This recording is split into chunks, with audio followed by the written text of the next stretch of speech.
Chapter 104.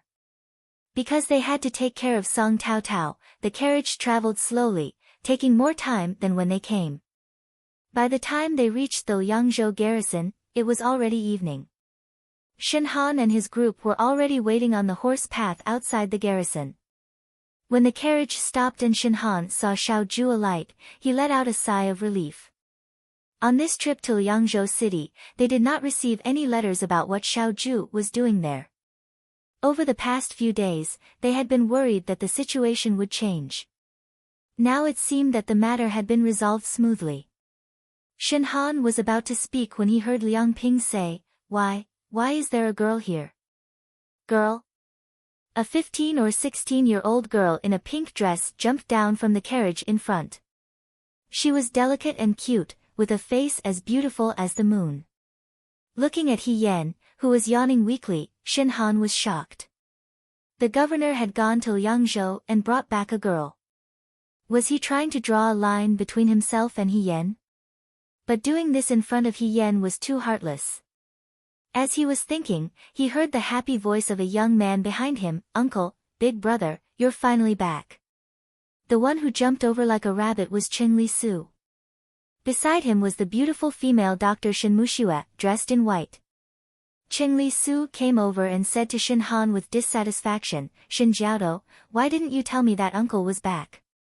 If I didn't hear it myself, I wouldn't have been able to welcome uncle back. Big brother, I see that you've returned safely.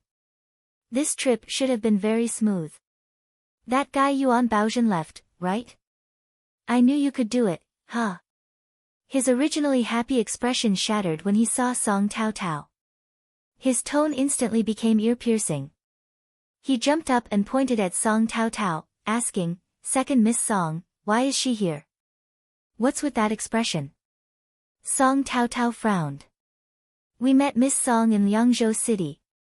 He Yan smiled and said, it was also a coincidence. Miss Song will be staying at the city guards for a period of time. She did not go into detail about how she met Song Tao Tao and covered it up for Song Tao Tao. Big brother. Qing Li Su looked at him in disbelief. I asked you to help me hide from Yuan Baozhen so that he won't capture me and bring me back to get married. Yet you brought her to me directly. You're making me suffer. Qing Li Su. Song Tao Tao couldn't take it anymore. She stood up with her hands on her hips and shouted back at him fiercely, Do you think I want to see you? To be honest, I came to Liangzhou city because I was running away from my marriage. If I hadn't met second young master Xiao, I wouldn't have come here. You don't want to marry me, but I don't like you. A useless young master wants to be a match for me. I think you're dreaming of marrying Shi Shi, wishful thinking. In terms of eloquence, Qing Li Su was no match for Song Tao Tao. At this moment, she regretted that she didn't read more books. She didn't even know how to scold someone. You shrew. Qing Li Su said weakly. At least I'm better than a useless person like you. Song Tao Tao rolled her eyes at him. The two of them started to quarrel.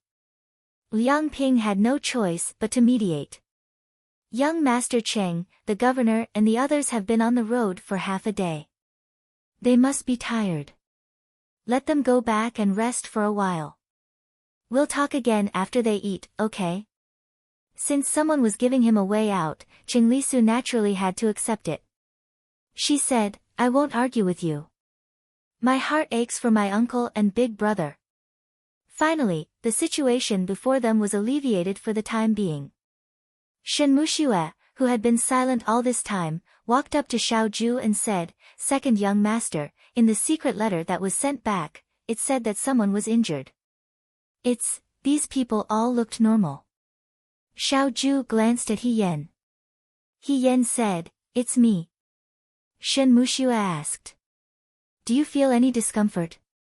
It's just some superficial wounds. He Yan smiled and said, I'll have to trouble Miss Shen to help me find some ointment for external injuries. The ointment from last time is very good. Song Tao Tao looked at him in surprise. Young Master you're injured. When she didn't see He Yan get injured, she thought nothing had happened. Qing Lisu pulled He Yan away and stared at Song Tao Tao as if she was a thief. Shrew, stay away from my big brother.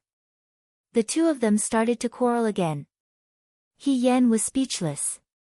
The energy of a young man was really enviable. When they returned to the garrison, they rested for a while.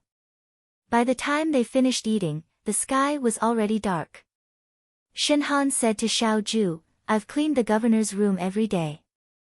Today, I've changed the bedding for him. He can stay here as long as he wants. Xiao Ju's love for cleanliness had almost reached the point of paranoia, so Shen Han had already made thorough preparations. Xiao Ju nodded and was about to walk in when He Yan tugged on his sleeve. Wait. Was he going to whisper to him? Shen Han pondered in his heart. As an outsider, he shouldn't be involved in such a situation. He said, Governor, if there's nothing else, I'll take my leave. He didn't wait for Xiao Ju to reply and left in a hurry. He Yan pushed Xiao Ju into the room. Xiao Ju said coldly, What's the matter? Governor, have you forgotten what you promised me? You're the General Feng Yun. You have to keep your word. What did I say? Xiao Ju looked at her calmly. He Yan was anxious. Didn't we agree before we came back that you would arrange a new room for me? I don't want to stay in a shared room. Otherwise, it'll be inconvenient for me to bathe and change my dressing. Before Xiao Ju could reply, another voice sounded. Isn't it just a change of room? Why would you need it? I can help you too.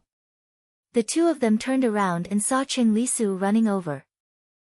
Qing Lisu and Xiao Ju's rooms were right next to each other. There was a door in the middle that divided the mansion into two rooms. Usually, Qing Lisu was forced to copy books. When Xiao Ju was reading, she would look at him. Therefore, the door wasn't closed. At this moment, Qing Lisu ran over from his room. She was too friendly. Big brother, what do you think of my room? He Yan, If you think my room is good, I'll change rooms with you.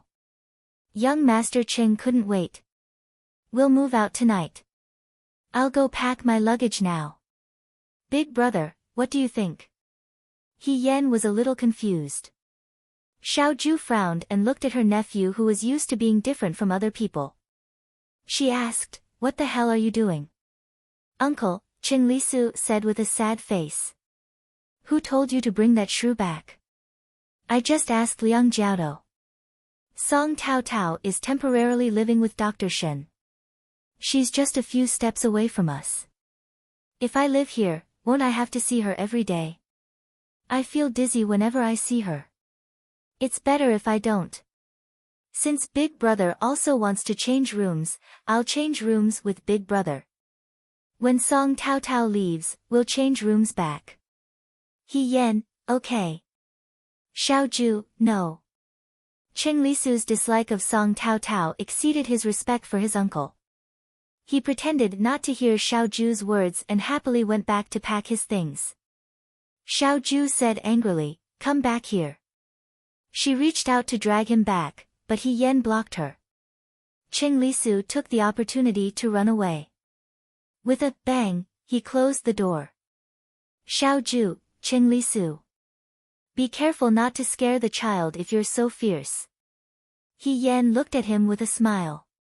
Governor, young Master Cheng has already agreed. It's a matter of mutual consent. How can you interfere here?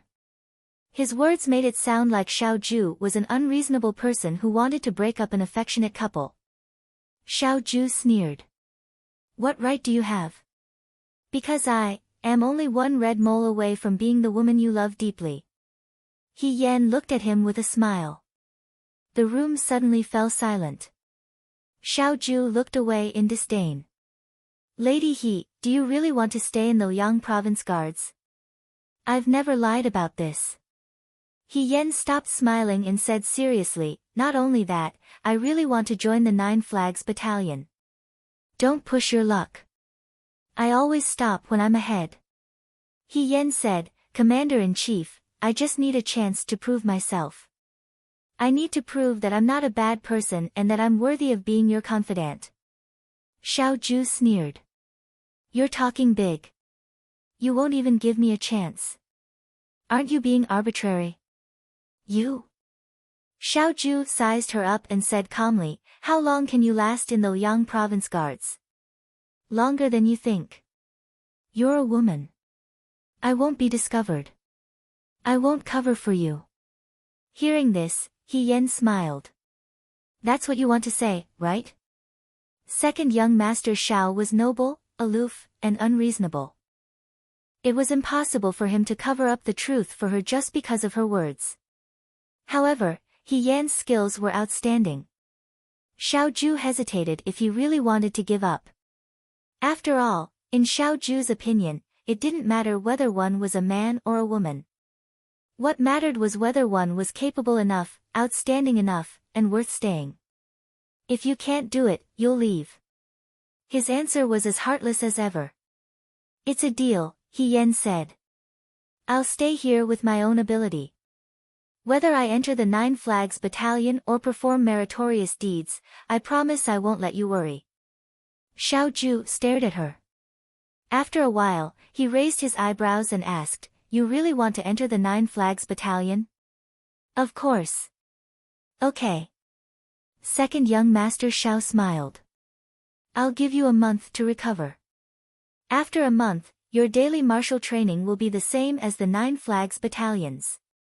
As if he was afraid He Yan didn't understand, he added, the 9 Flags Battalion's martial training will be 3 times more than yours. He Yan, Xiao Zhu, what a heartless man. If you can take it, stay. If you can't, get out of the Liangzhou guards. He stared at He Yan with a faint smile.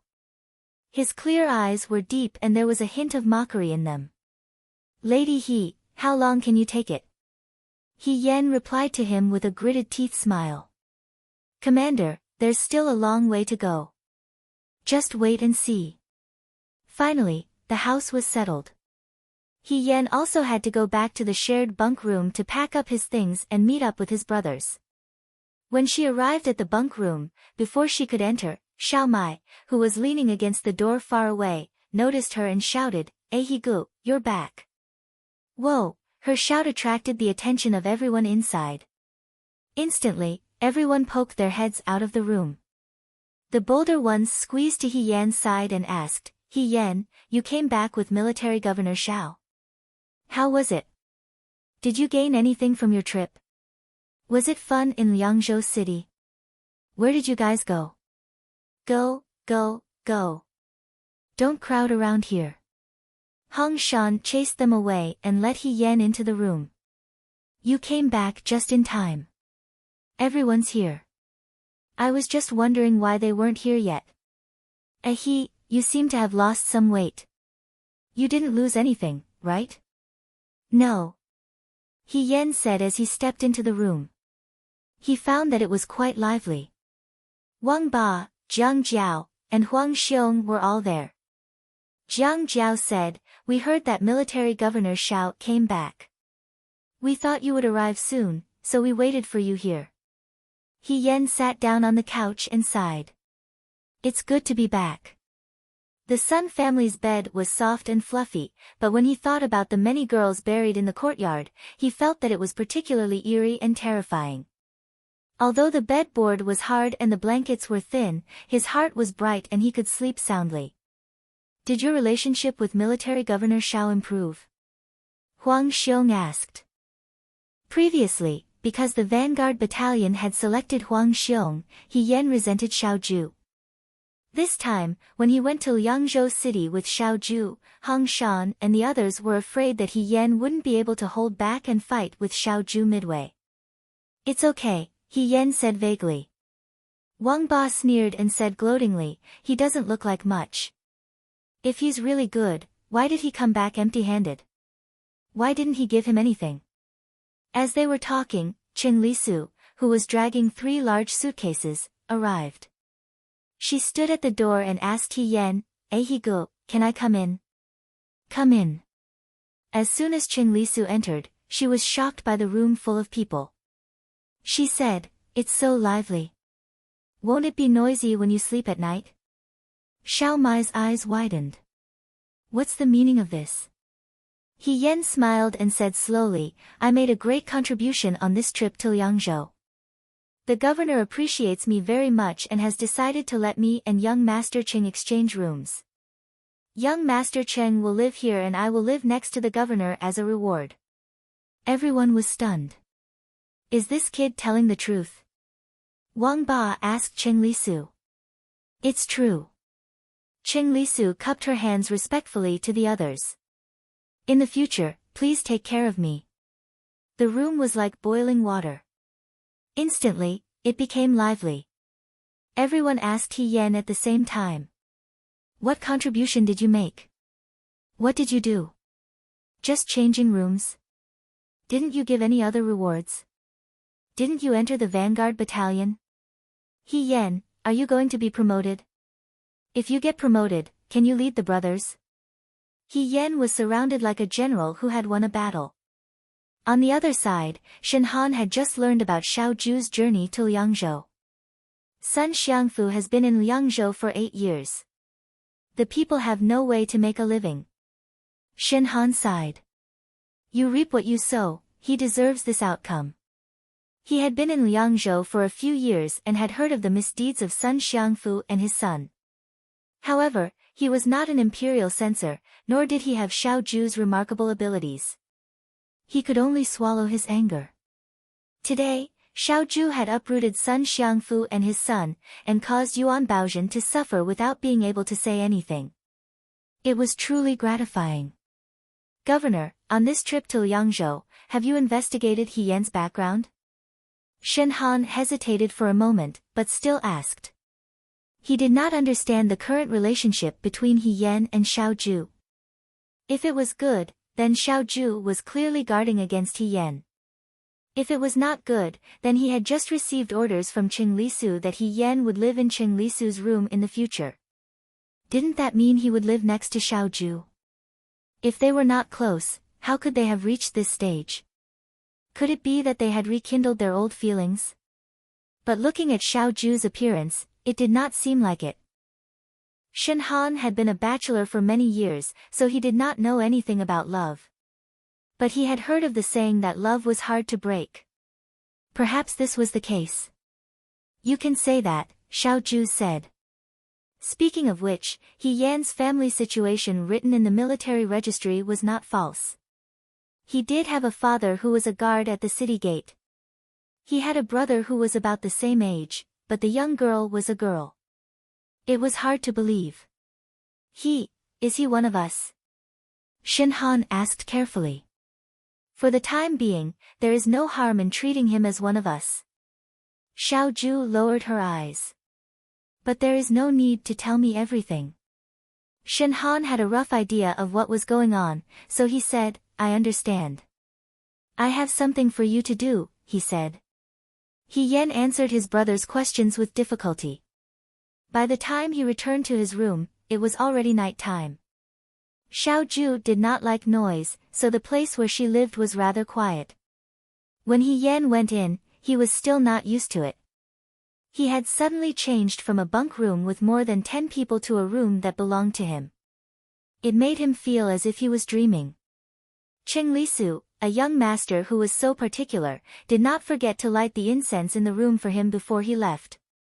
The light fragrance lingered at the tip of his nose, making him feel very relaxed. He Yan lay down on the bed and felt as if he was lying on a ball of cotton. He immediately felt drowsy. She thought that it was indeed extravagant and luxurious. It was not surprising to sleep on such a bed until late in the morning. She caught a glimpse of the middle door again.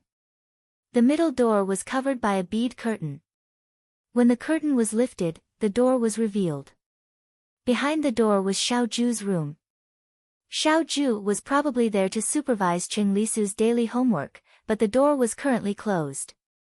He Yan tried to push the door gently, but it did not budge. He did not give up and pushed it hard, but it still did not budge. Xiao Zhu had actually locked the door from the other side. He Yan thought to himself that this was strictly guarded. Those who did not know would think that he was the girl and she was a rapist who would sneak into other people's rooms at night. Second young Master Shao really could not tolerate even a little bit of sand entering his eyes. Was there a need for this? Second young Master Zhao's thoughts were really unpredictable. In the middle of the room, there was a large wooden tub filled with hot water. He Yen walked over and put his finger in to test the water. The temperature was just right. This was probably prepared by Shen Han. They were covered in dust from the journey today and needed a good bath. He Yen was very satisfied that he did not have to go to Wulu River to soak in cold water. He was about to take off his clothes when he suddenly thought of something and looked at the middle door. He almost forgot that there was a door here. There were locks on both sides of the middle door. No matter which side was locked, the other side could not be opened unless both sides were opened at the same time. Since Xiao Ju had locked his side, He Yen had to lock his side as well. Otherwise, if Xiao Ju suddenly wanted to come over in the middle of the bath, wouldn't she be completely exposed? Although the consequences of doing so would most likely be that second young Master Shao would feel that she had stained his noble eyes and leave in a huff. He Yen locked the middle door before continuing to bathe and change. After changing, she took out the water from the wooden tub and poured it out. Finally, she returned to the room and sat on the bed. Shen Muxue had already brought the medicine for bandaging her wounds and placed it on the small table beside the bed. Because of the previous time when he said that, pure as ice and jade is only for his fiancée, he did not even bother to help her apply the medicine this time. He Yen looked in the mirror and unwrapped the cloth to change the medicine inside. Just as she was about to put on a new cloth, she saw a round jade box beside her. This round box was very small, smaller than a person's palm. She almost overlooked it. He Yen picked it up and saw the words "scar removal and muscle growth" written on it. He Yen was startled. After a moment, she shook her head and smiled. This girl was indeed meticulous. But this was too considerate. Shen Muxue was really kind. He was so considerate even to a lowly soldier. He was just an ordinary man. If he was injured, then so be it. He was not a businessman in the brothel. Why would he care about these things? He Yen should have thought the same. But just as she was about to put the box back, the image of that night suddenly appeared in front of her eyes. The red candlelight shed tears, the hibiscus curtain was warm, and that warm hand suddenly stiffened when it touched the scar on her back. She was still worried about how to deceive her husband with the lie she had made up, but the man in front of her nonchalantly blew out the candle and avoided the topic. He was still gentle, but she suddenly felt too ashamed to show her face. This was more hurtful than any words or gaze. The cold ointment was applied to the wound. It was a little painful and a little itchy.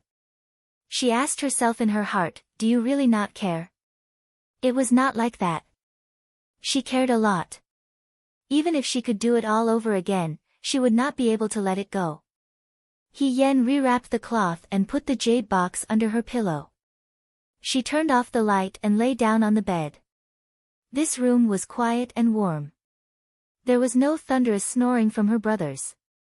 There was also no leg that stretched across her body in the middle of the night. She should have fallen asleep immediately. She did not know why, but she felt a little confused and could not fall asleep. Perhaps, she should not have thought about the past. The next morning, He Yen woke up as usual. She was now living in the courtyard where Xiao Ju lived. She was far away from the rest of the soldiers and the martial arts arena. She had to go early. When she went to get the steamed buns and went to the martial arts arena, she met Shen Han, Liang Ping, and the other instructors. He Yen greeted them. Liang Ping looked at her high-spirited appearance and felt jealous. He was an instructor, but he was not promoted as quickly as a soldier. Look, how long had it been, and she was able to live next to the commander-in-chief. She just went out for a trip. How did the commander-in-chief see her in a different light? Shen Han had told them about Sun Xiangfu and his son. However, they did not know what kind of effort He Yan had made or what kind of contributions she had made. Liang Ping looked up to the sky and sighed. He also wanted to make a contribution. He wanted to be seen in a different light by the commander-in-chief. He wanted to live next to the commander-in-chief. He Yan, you came at the right time. I have something to tell you. Shen Han waved at her. He Yan ran over. Shen Han looked at her and said, the commander-in-chief told me yesterday that you were injured and temporarily could not participate in some intense training. For example, equestrian and crossbow training, you can stop. When we are training these few days, you can find some training that is suitable for you. After a pause, he said, but you can't be lazy. You have to come to the martial arts arena every day. You can't miss your morning run. Understood. He Yan said. However, she thought that Xiao Ju was quite kind. Although her injury was superficial, it was at least on her back.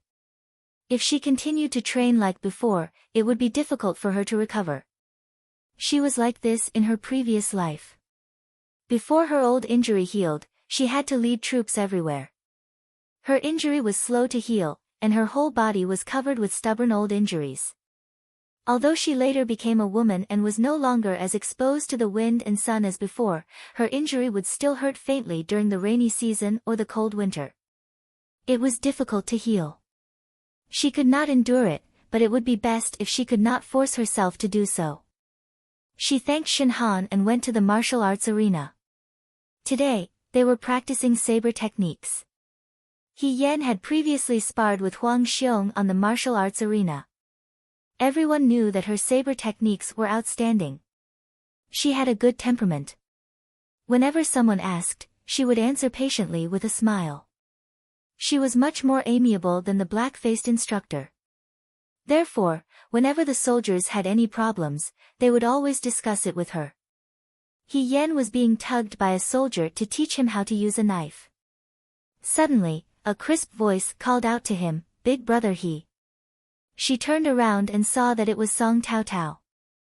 In the Liang province guards, there was only one young girl, Shin Muxue.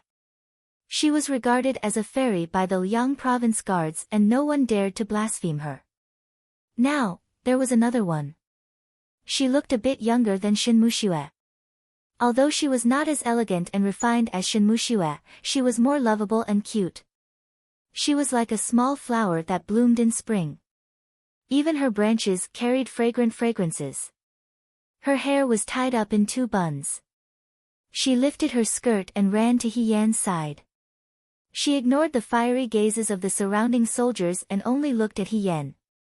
She asked, "Yesterday, I heard from Miss Shen that your injuries were not light. Are you feeling better?" He Yan, when they arrived at the Liang province guards, Song Tao Tao lived with Shin Muxue. Therefore, no one deliberately paid attention to her. Qi Wu and Fei Nu could not spend all day with a young girl and not do proper business. Therefore, they did not notice when this young girl came to the martial arts arena. She even saw He Yan at first glance.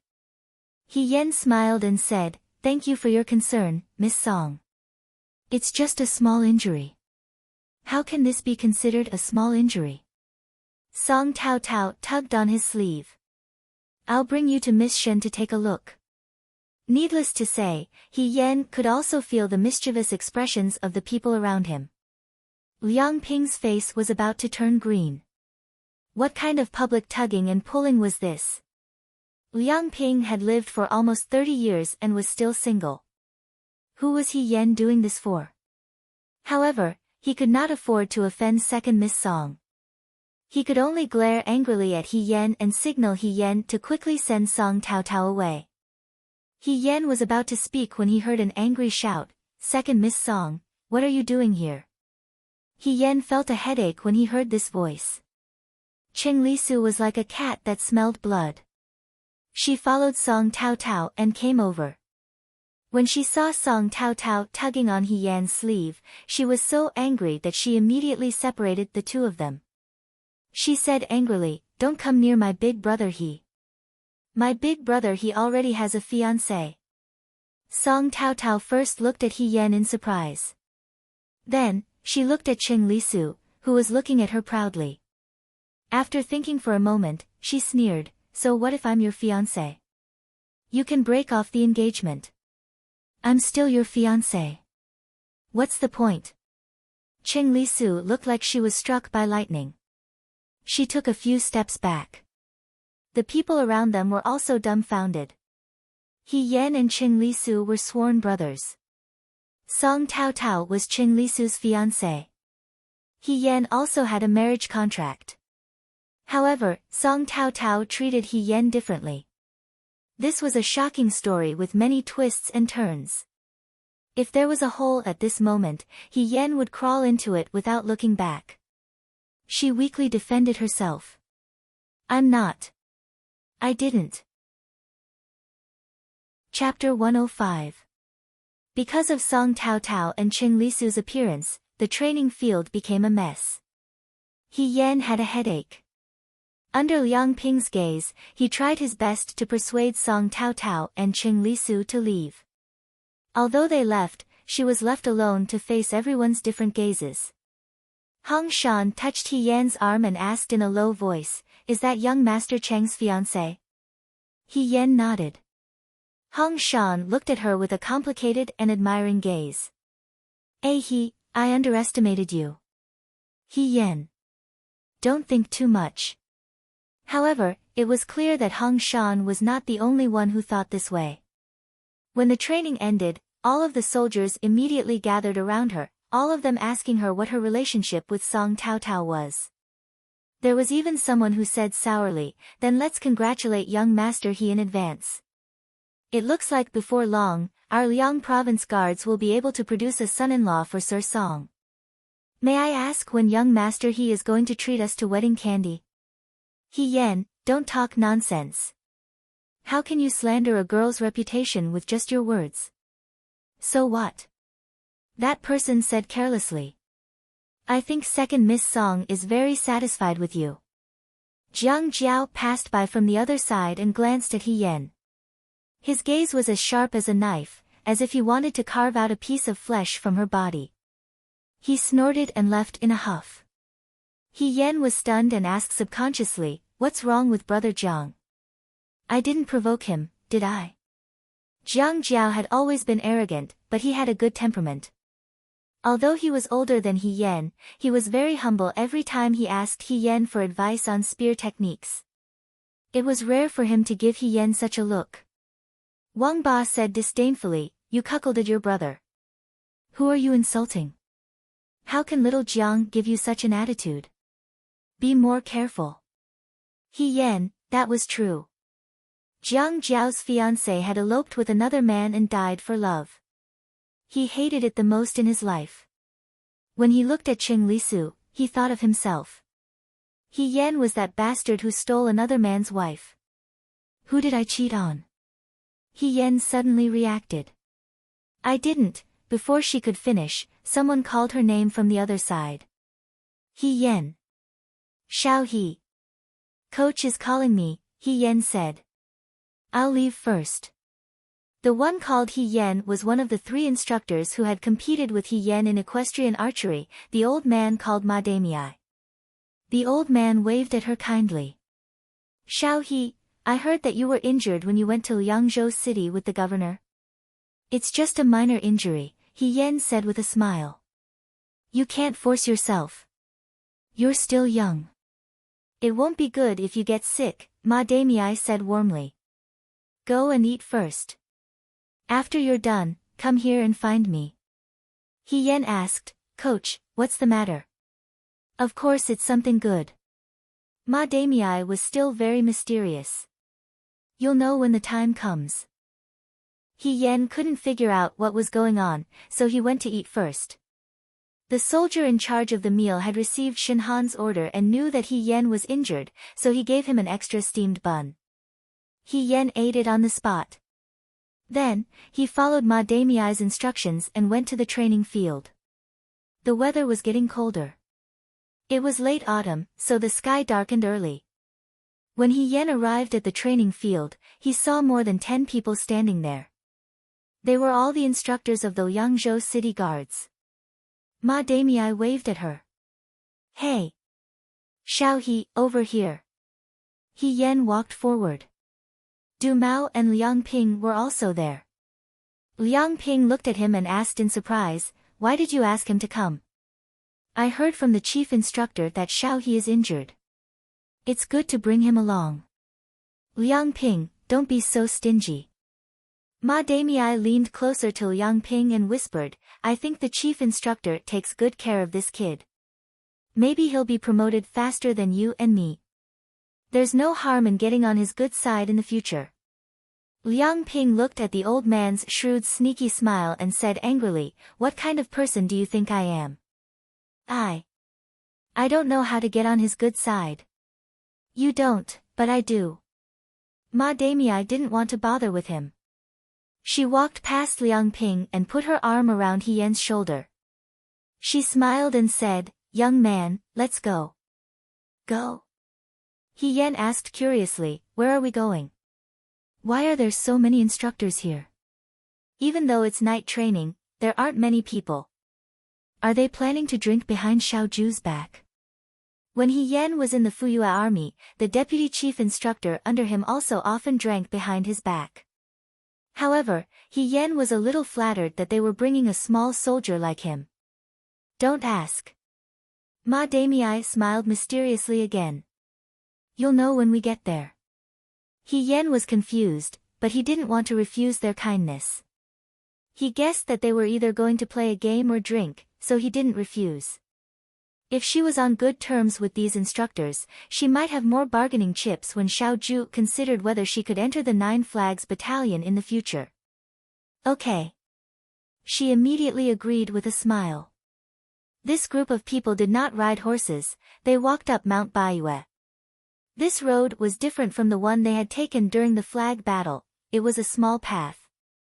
The instructors were all in high spirits. Along the way, they talked about the recent training of the new recruits, which new recruits were the most outstanding, and whether they had enough firewood this year as winter arrived and it snowed in Liangzhou. He Yan was walking silently when he heard someone say, "Instructor Du, your relative, Lei Ho, has been very impressive in the vanguard recently." When he heard this name, He Yan's ears immediately perked up.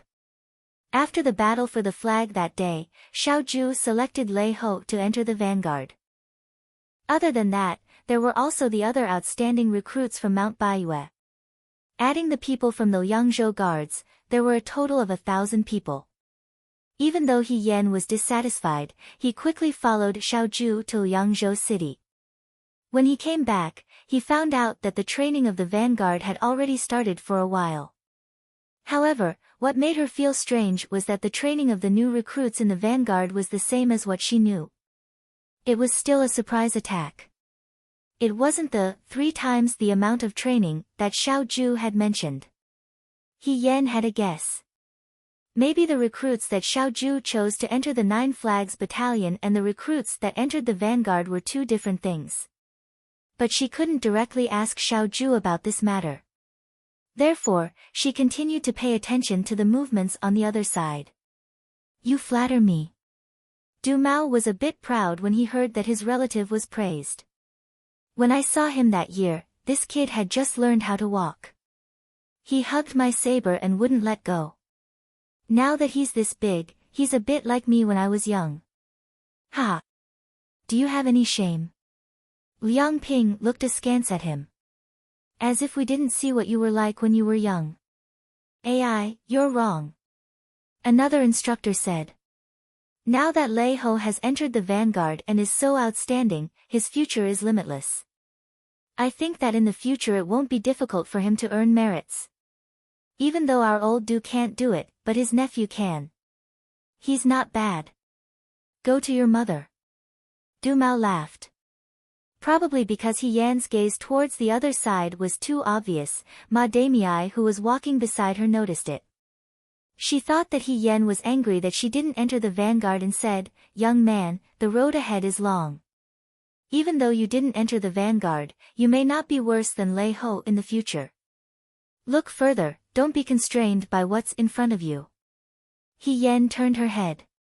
Just as she was about to say something, the old man patted her shoulder. Look, we're here. There was still some distance from here to the mountainside. The white sand and green bamboo, the moonlight was like snow. Niao niao steam rose between the cover of the forest. It was warm but light, like white ink, as if one was in a painting. How is it? Ma Damei chuckled. I didn't lie to you, right? There's a hot spring here. He Yan muttered. Liang Ping looked at her and snorted. If you weren't injured, I wouldn't have brought you here. Wait, He Yan's face was vigilant. You brought me here, it can't be that you want me to soak in a hot spring, right? Of course. Beside them, a slightly cultured instructor heard this and recited a poem in a genteel manner.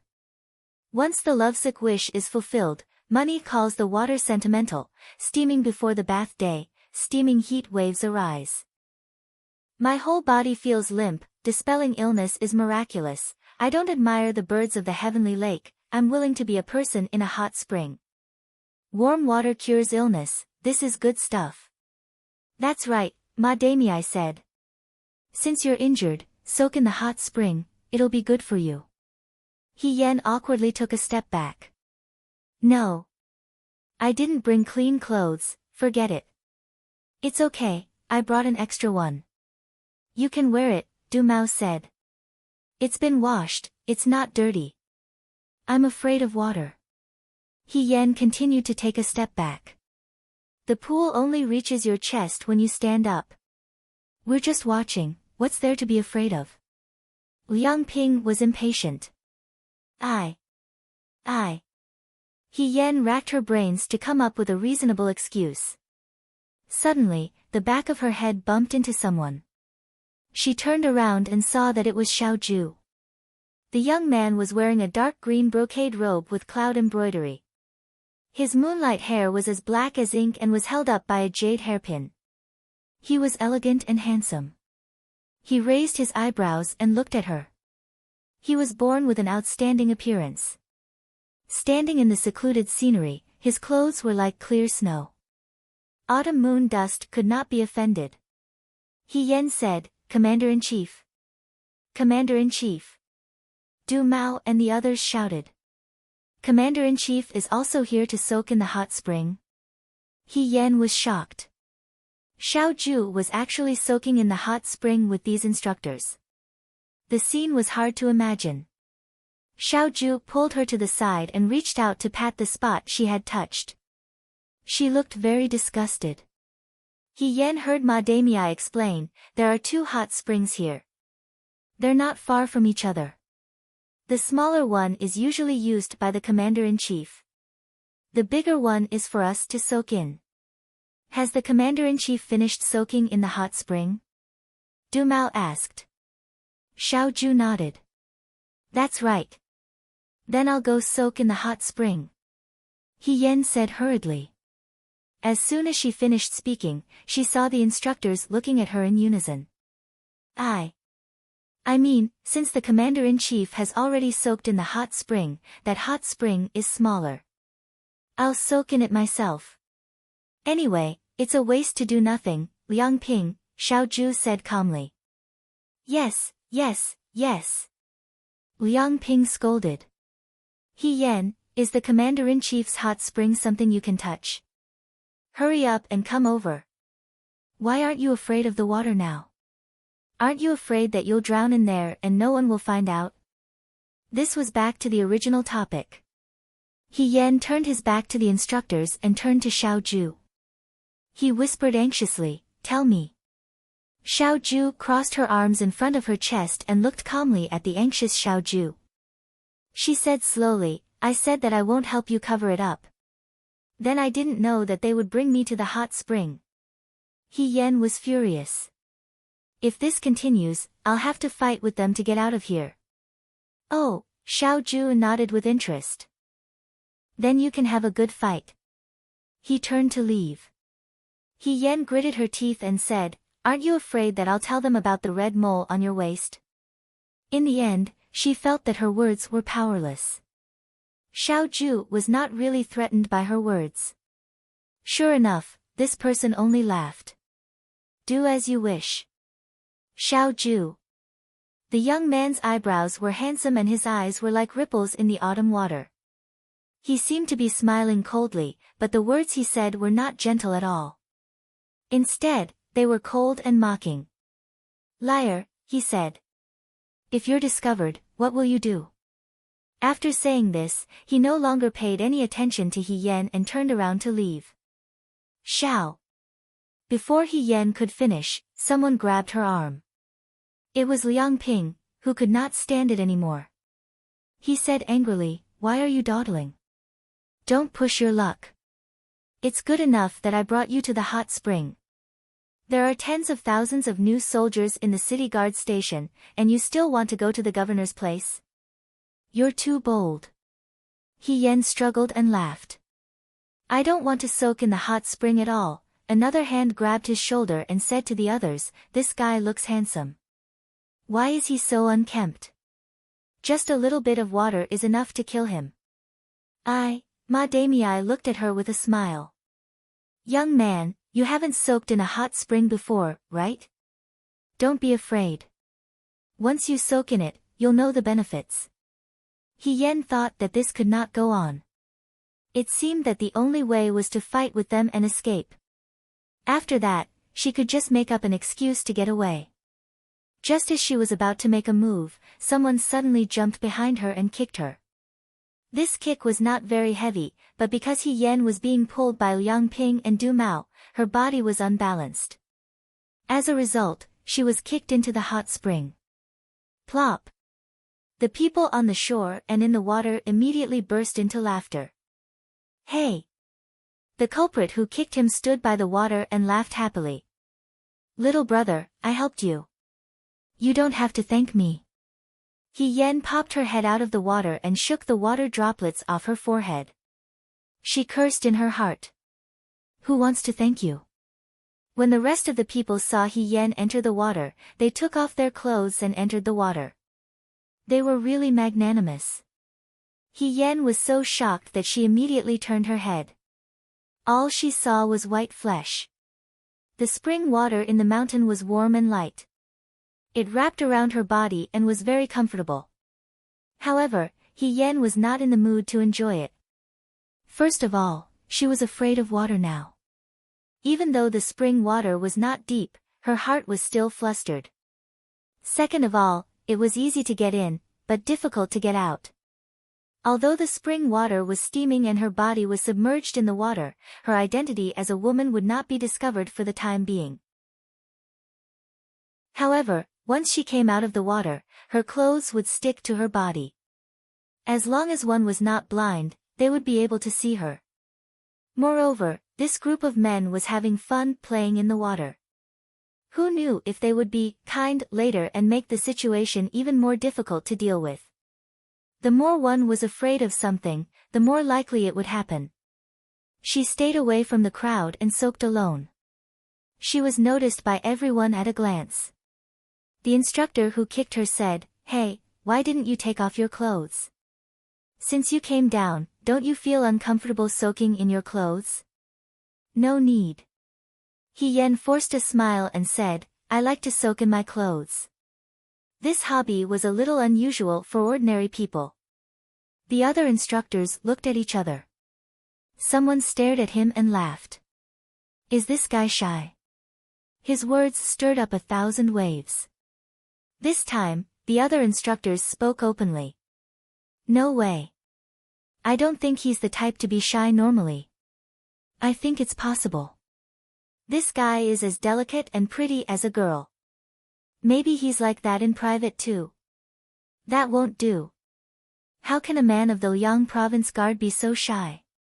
Why don't you call us over to train him today and fulfill our duties as instructors?"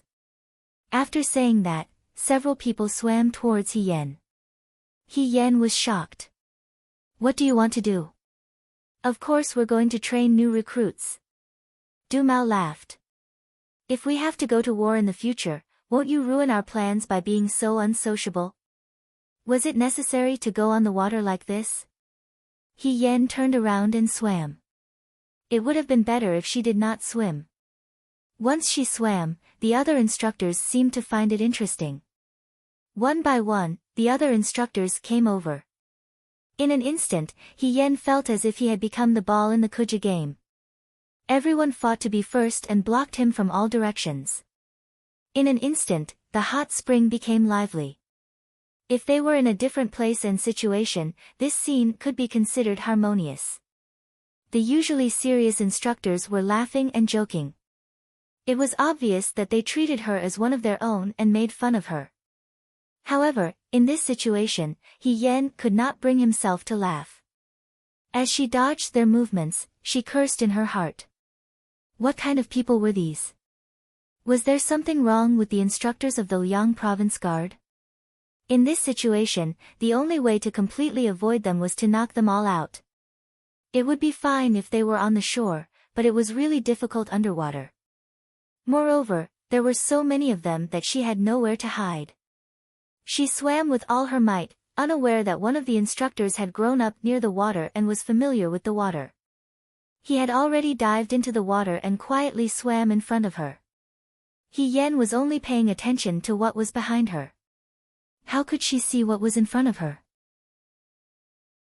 Suddenly, a hand grabbed her arm from the water and she could not dodge in time.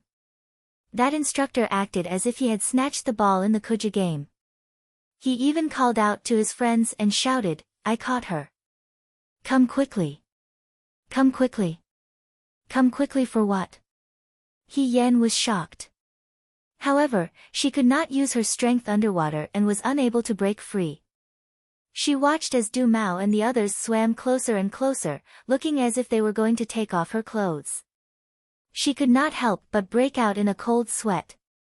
She did not want her identity to be discovered here.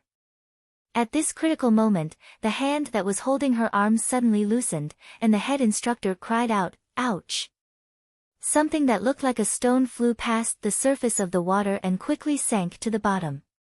At the same time, Hien was lifted out of the water and landed on the shore.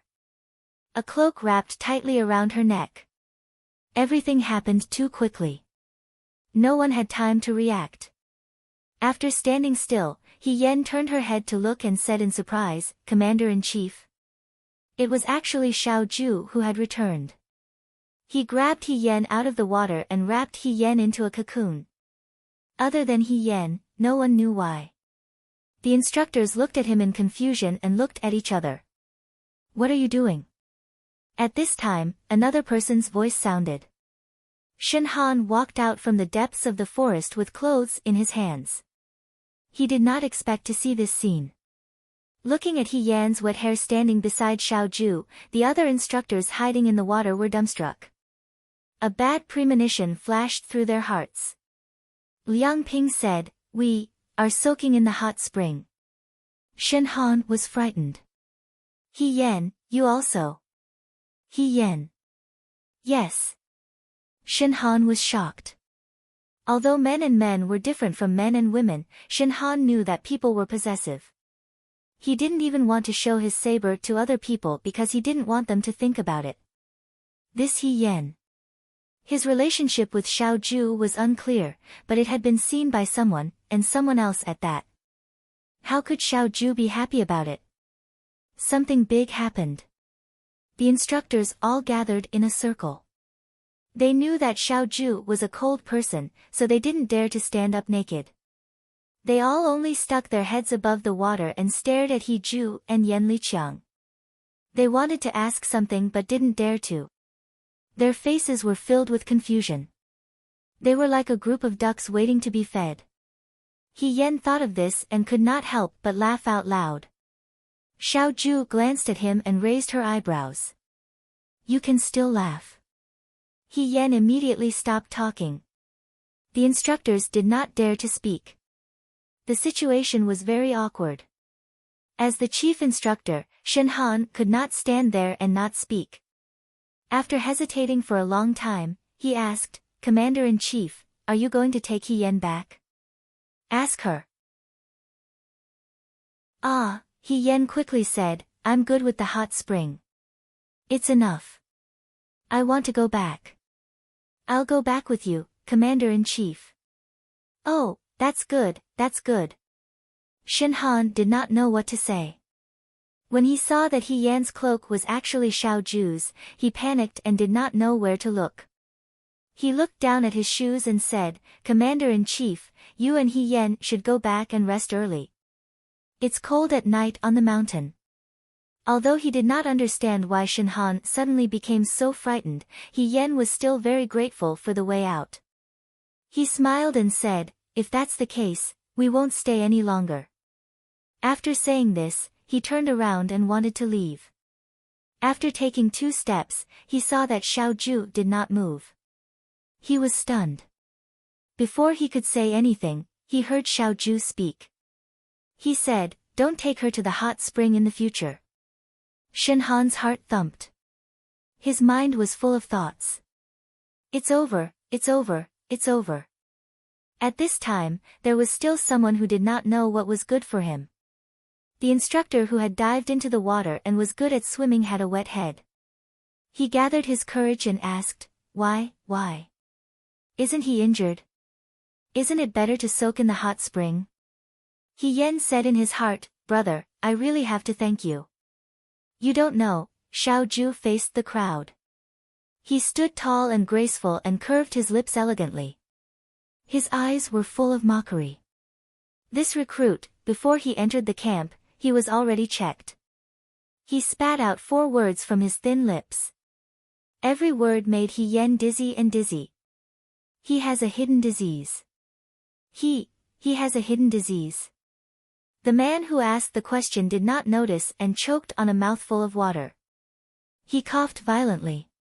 The atmosphere was even stiffer than before. What was even more unbearable was the way the instructors looked at He Yan. Their gazes were a mix of sympathy, surprise, and regret. Some of them even looked at He Yan's lower body. He Yan, although she had randomly made up an excuse when she was checking, she was only one person. When they set off, the checking physician would not be with them. Therefore, no one knew. Now, how was she going to get along with these instructors in the future? Xiao Ju was deliberately making trouble for her. Was it because he was happy to see her in a difficult situation? What kind of fun was this? Actually, my condition is not that serious. She weakly defended herself. However, everyone believed Military Governor Zhao's words without a doubt. The only one who did not believe was Shin Han. Shin Han thought that Xiao Ju was deliberately lying to protect He Yan from being provoked. It's okay, Liang Ping was originally a little jealous of He Yan. Now, it was all gone. What else could he be angry about? He even said enthusiastically, it's not a big problem. You can slowly recover. I know a physician who specializes in this. Maybe in the future, you can still be saved. He Yan had nothing to say. He said, thank you, instructor. See you later. Then he ran away. Xiao Ju said, you guys can continue. Then she walked away unhurriedly. Shin Han stood at the edge of the hot spring in a daze. When everyone could no longer see Xiao Ju's shadow, they gathered their courage and began to talk. Du Mao swam towards the edge of the hot spring and approached Shin Han's feet. He looked up and asked, Chief Instructor, did you already know about it? I was wondering why you were so nice to this kid. So there was a reason. TSK, how did he get this disease at such a young age? Can it be cured? Cure my ass, Shin Han was furious. He kicked him back into the water and said, I think you guys are tired of living. Cure your own brains first. The hot spring was left behind. In the dense forest, He Yan followed Xiao Ju and walked towards the city center. The person beside her walked at a steady pace, just enough for her to keep up. He Yan squeezed out 2 words from between his teeth, thank you. You look very reluctant. The corners of his mouth curled up slightly. If you're not convinced, you can turn back.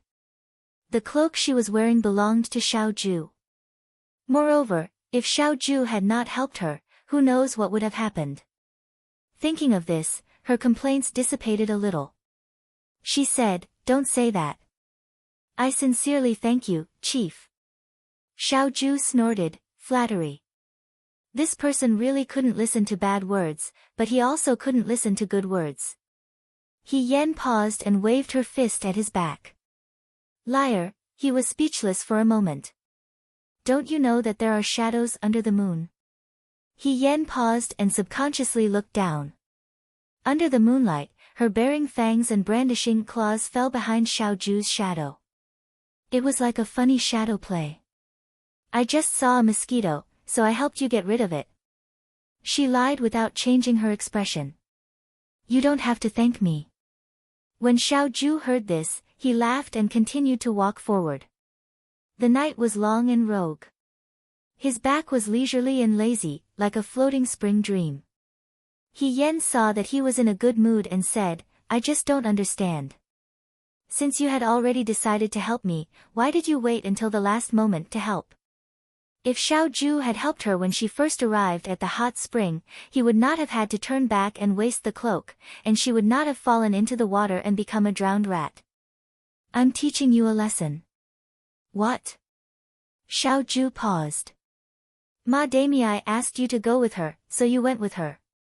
You didn't even ask why you were going. Lady He, are you stupid or conceited to put yourself in such a situation?" This was a lesson, but He Yen still did not understand. "Then I already knew when I saw the hot spring. You didn't have to let me fall into the water and suffer, right? Only when you are forced into a desperate situation will you learn what a lesson is." He said calmly, "You can't trust others. When you are in a desperate situation, you can only rely on yourself. So, try not to put yourself in danger." He Yen was speechless. Although what he said was not wrong, He Yen felt that this lesson was too radical. She muttered softly, "Who teaches people like this?" She didn't know if Xiaoju heard her. But it didn't matter. He didn't turn back and continued to walk forward. Chapter 106. That night, He Yan's entire body was soaked. When he returned home, he once again fetched water to bathe in his room and changed into dry clothes before stopping. Xiaoju's cloak was wet. He Yan went to find Shenmuxue to find some pancreatic soap to wash it clean. He tied a rope to a tree outside the door and hung it properly. He planned to give it back to Shenmuxue when it was dry. It was a bit of a hassle, but the good intentions of the group of Liang Province Guard instructors were not completely wasted. When he woke up the next day, He Yen only felt that his entire body was free of worry. The morning was warm and comfortable. The hot springs could cure illnesses. It wasn't nonsense. She quickly climbed out of bed to freshen up and hurried up. When it was time to eat, she saw the people of the vanguard training their paces on the practice field. Lei Ho stood at the very front. The vanguard battalion and the normal recruits were already differentiated in terms of their clothing. The normal recruits only had 2 sets of clothing, one red and one black. In spring and summer, they wore unlined clothing.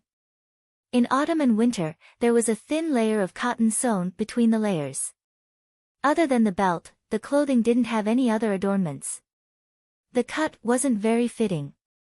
The large clothing would have the sleeves rolled up. For those who were slightly fatter like Hong Shan, the clothing would be stretched taut, as if it would tear apart at any moment. The people of the vanguard battalion wore dark blue riding uniforms. The fabric was much finer than theirs. It also seemed to fit them very well. This group of people were the 1,000 most outstanding people chosen from the Liang Province Guard. Each of them had an imposing appearance. Standing there, they made people feel intimidated. Lei Ho was born tall and outstanding. When he wore the riding uniform, it seemed as if it was tailor-made for him. Yesterday, he heard the instructors say that his performance in the vanguard battalion was also very outstanding. It was probably because of this that the instructors had him stand at the very front of the line. Thus, he was awe-inspiring and particularly eye-catching. He Yen was entranced by the sight. Suddenly, Hong Shan walked up behind him. Seeing this scene, he patted his shoulder. What's wrong? You don't feel good? No, He Yen said. I just feel that the clothing of the Vanguard Battalion is much better looking than our clothing. Not just clothes. Upon hearing this, Xiao Mai interrupted, I heard that they eat better than us. They get 2 more steamed buns and meat porridge every day. Alright, stop talking. Hong Shan interrupted Mai's incessant chatter. Can't you see that your brother he is annoyed? He Yen, I'm not jealous of him. That's right. Xiao Mai was afraid that He Yen would be sad, so she added, he was defeated by A He Go. What's so great about him? He Yen smiled. Just as he was about to speak, Lei Ho seemed to have noticed their gazes and turned his head. When he saw He Yen, he was startled, but he quickly shifted his gaze and focused on training. This kid is pretty wild. Hong Shan sighed. Incredible. He Yen didn't make a sound. He continued to stand in place, watching Lei Ho train for a while. Only when Liang Ping urged them to hurry over did He Yen give up. Just as the instructors had said, Lei Ho's footwork was not bad. He was nimble and agile. He was indeed worthy of being a member of the Vanguard Battalion. However, He Yen still remembered that many days ago, during the battle for the flag on White Moon Mountain, she had fought with Lei Ho. At that time, the situation had been urgent.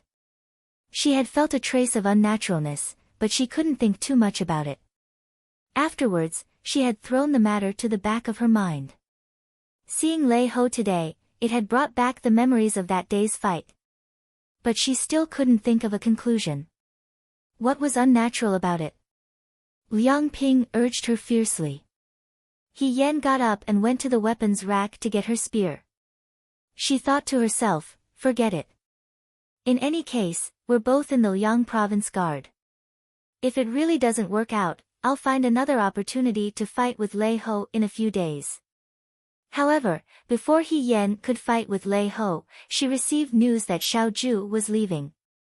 The Liang Province Guard received an urgent report that the citizens of Zhangtai City, which was thousands of li away from Liang Province, had been harassed by the Yudo.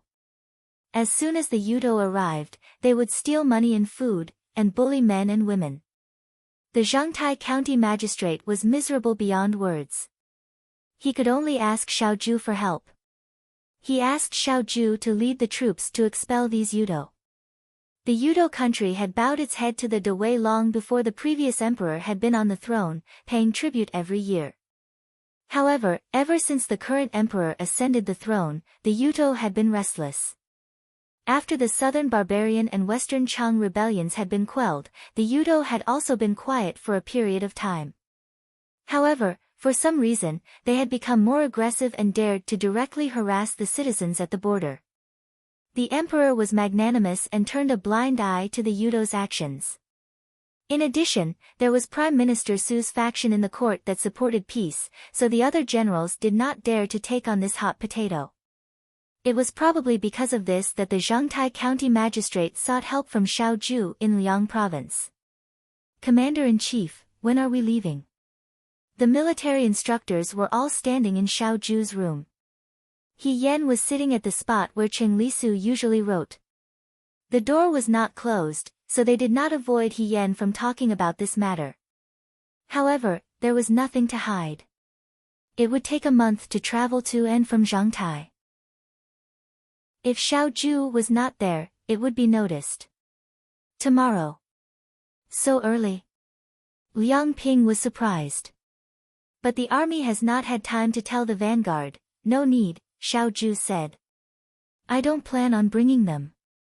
The instructors looked at each other, but He Yen was not surprised. Even though the new recruits of the Liang Province Guard had been training for more than half a year, they had never been on the battlefield. Rushing to Zhangtai after a long journey and then fighting with the Wutua people in Zhangtai was not the best plan. It would consume too much energy, and the Yudo was cunning and brutal.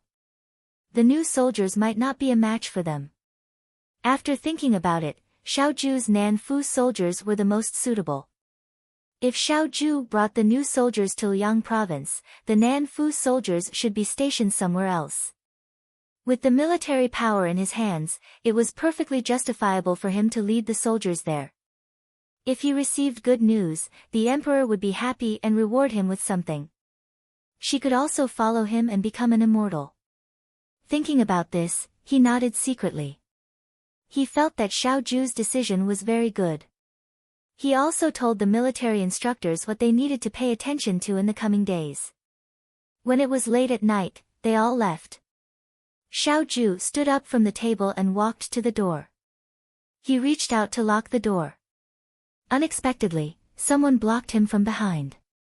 He Yan's head poked out from behind the door. "What are you doing?" he asked. He Yan did not let him close the door. He tilted his head and looked at him. "Commander-in-Chief, are you leaving tomorrow?" Xiao Zhu ignored him and closed the door. He Yan's body was half stuck in the door.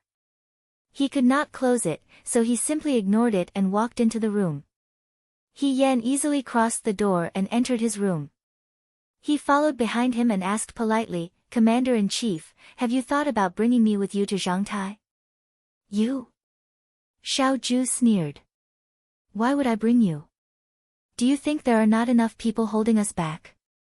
In this person's eyes, perhaps everyone other than him was a burden. "You are underestimating me. I can help you deal with the Yudo." "Forget it." He looked her up and down and raised his eyebrows. "A bodyguard can injure you, and you still want to talk about fighting the Yudo. Lady He, you are dreaming. Last time was a special situation.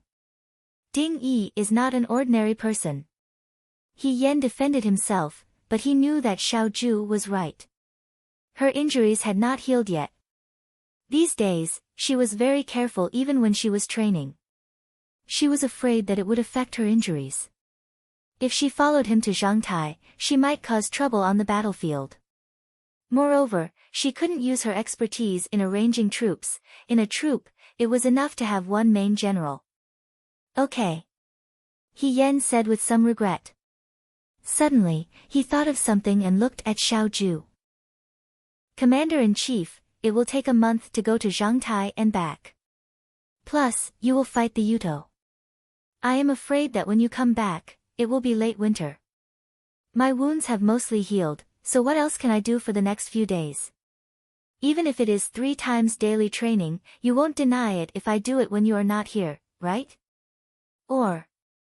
She stared at Xiao Zhu suspiciously. "You want to use the battle in Zhangtai to escape? Don't tell me you don't want to go back to the Liang province guard. You want to leave me here alone?" Xiao Zhu stopped tidying up the books on the table and turned around. He Yan, who was looking up at her, was shocked. His eyes fell on He Yan's face. He lowered his head and said, "First, I am not as bored as you. Second, you are not my fiancé. I don't want to leave you here alone. Third, I am not here. Isn't that what you want?" "What do you mean by what I want?" He Yan said, "Don't accuse me wrongly." He stared at He Yan with a faint smile. His dark eyes were deep. He asked, "Oh. Then why are you asking so much? Is it important when I will come back or if I will come back?" "Of course it is important." He Yan blurted out, "I will miss you." How could she not miss him? The more outstanding she was in front of Xiao Zhu and won Xiao Zhu's favor and trust, the faster and more aboveboard she could approach He Rufei as an equal. He was a living bodhisattva. How could she not miss him? Xiao Zhu seemed to be surprised by her words. She turned her head and said, "You really can say anything. Don't call me a liar. Other than my identity, I have never lied to you. What I said just now was true. Won't you miss me when we are apart?" Xiao Zhu said, "No, I won't." He Yan said, "We have been through life and death together. You don't have to be so heartless." Xiao Zhu asked, "Are you done? If you are, please go back to your room. I am going to lock the door." He grabbed He Yan's shoulder and pushed He Yan towards the door. "Commander, Sometimes I feel that our identities have been reversed. You are so guarded against me. It is as if you are the woman and I will sully your innocence. You talk too much. He Yan's legs were stuffed into her room. She knew that this person really did not want her to stay in the room. She took advantage of the fact that her upper body could still move and quickly took out a handful of things and stuffed them into Xiaoju's hands. Bang! The door was slammed shut. He Yan said through the door, although you are so heartless, I am still a righteous person. I have nothing to send you off to Zhangtai. Here, I will give you these. Eat them slowly on the way. I will wait for your good news at the guard station. Then, without waiting for a reply, he went to bed, blew out the lamp, and went to sleep. On the other side of the door, Xiaoju lowered her head and looked at her palm. It was a handful of sweet persimmon candy wrapped in a thin layer of pastry paper. Just by looking at it, she felt that it was fragrant and sweet. Song Tao Tao and Cheng Li were the same. Ever since they came to the Liang province guard station, they would send small gifts every few days. She loved sweets, so she asked Qi Wu to go to the city and buy a lot. She also gave some to He Yan. He Yan thought that Xiaoju always carried the sachet of osmanthus candy with him when he was young. It was true that he loved sweets. Last time, he did not want to eat the candied haws that she bought for him. It was probably because she bought it from a street vendor in the city. Second young master Xiao did not want to eat these kinds of roadside snacks. However, this handful of sweet persimmon candy was made by Song Tao Tao and Qi Wu at a proper restaurant.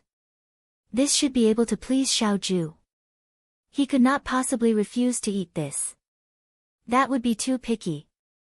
Hopefully, he would understand the principle of giving candy in return for a plum. He Yan woke up the next day and went to the practice field for day training. When it was almost noon and lunchtime, Cheng Li ran over. In order not to see Song Tao Tao, he had moved to the shared room that He Yan used to live in. Everyone thought that he would not be able to hold on for long. They did not think that he would be able to hold on until now. However, compared to the room he used to live in, it was much simpler. It was difficult for him to maintain his elegant appearance. His face had lost a lot of weight, and he had forgotten to match his hair band with his clothes. He panted as he ran in front of He Yan. He Yan was drinking wild vegetable soup and was almost knocked down by Cheng Li Su. He Yan asked, "What's the matter? Why are you in such a hurry?" "My uncle," Cheng Li said, "Big brother, my uncle has left." "I know. You know." Cheng Li was stunned. He then said angrily, "Then why didn't you tell me? If Xin Jiaodo did not tell me today, I would not have realized that he had already left." "He has already left?" He Yan was also slightly surprised. When she woke up in the morning, she did not pay attention to Xiaoju. She thought that Xiaoju would leave later. She did not expect him to leave so early. He probably did not want to disturb anyone else. Why did he not take Song Tao Tao with him when he left? Cheng Li began to complain. Who is he trying to make trouble for by staying in the Liang province guard? He Yan was speechless. Logically speaking, Song Tao Tao was such a delicate and cute little girl. Young men would be eager to please her.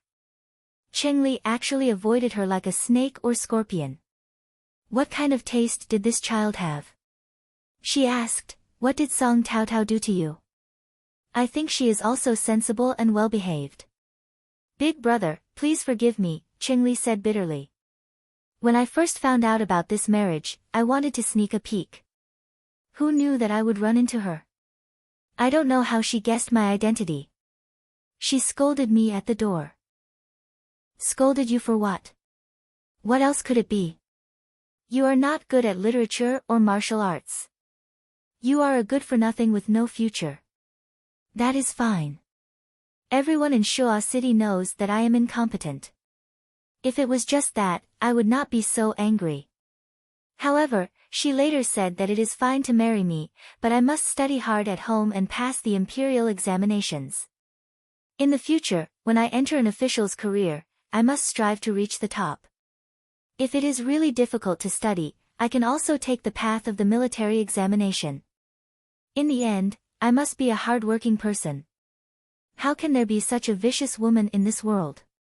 Speaking of this matter, Qing Lisu's resentment soared to the sky. My beloved miss must also be like me, not fighting for other people's business, free and unrestrained, free from the dust of the world, enjoying wine together, making fun together, just like me. If I really get together with her, what is the difference between spending the rest of my life in prison? Therefore, big brother, don't say anything good about her. I am really scared and do not want to live that kind of life. He Yan did not know what to say even if he wanted to persuade him. Sometimes, when two people interacted, love at first sight was one thing, and not getting tired of each other was another. You hoped that he would be determined and hardworking, but he would yearn for the clouds and wild crane. They were not the same type of people, but they wanted to be together. Even if it was hard to notice at the time, time would tell. In her previous life, she did not understand the principles that she did not understand in her entire life. She was not as clear as the two children. If you really don't like her, then think of a way to cancel the engagement. You don't have to be so picky about her. Being friends is good enough. He Yan thought for a moment before speaking. Forget it, Qing Lisu waved his hand, as if he did not want to talk about it. I really can't be friends with her.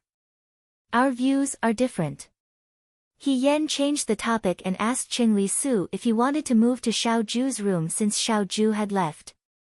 Qing Lisu unexpectedly refused and only said that he wanted to be as far away from Song Tao Tao as possible. It was as if he was avoiding the plague. When the day's training ended, He Yan returned to his room. After washing up, he stared blankly at the locked door. Although Xiao Ju usually didn't talk to her much, she knew that he was just a door away from her. Once he left, he really felt that he was the only one in the huge room. It was very lonely. Suddenly, he missed the time when he lived with Xiao Mai and the others in the shared bunk. At that time, he would not feel bored listening to their idle conversations. If it was too quiet, he would not be able to sleep. If he could not sleep, it would be easy for his imagination to run wild. He Yan sat up from the couch and thought for a moment. He got up, put on his shoes, walked to the door, and took out a silver strand from his sleeve. This silver strand was from Qing Lisu's hairpin. The hairpin was made into a yellow carp, and the silver strand was the carp's beard. It was very cute. The first time He Yan saw it, he touched it a little too hard and directly pulled the beard off. Qing Lisu said that it was okay and that she could just throw it away. He Yan felt a little distressed and thought that he might be able to sell it for tea, so he put it away. At this time, she took out the curly silver strand and straightened it. She stretched it out through the crack of the door and put her ear on the door, listening carefully. This was a unique skill that a craftsman taught her when she was in the military camp. That craftsman was a locksmith. Sometimes, when a big family's ancestors or accidentally dug out a locked box, they would go to him to open it. He was quite famous in his hometown.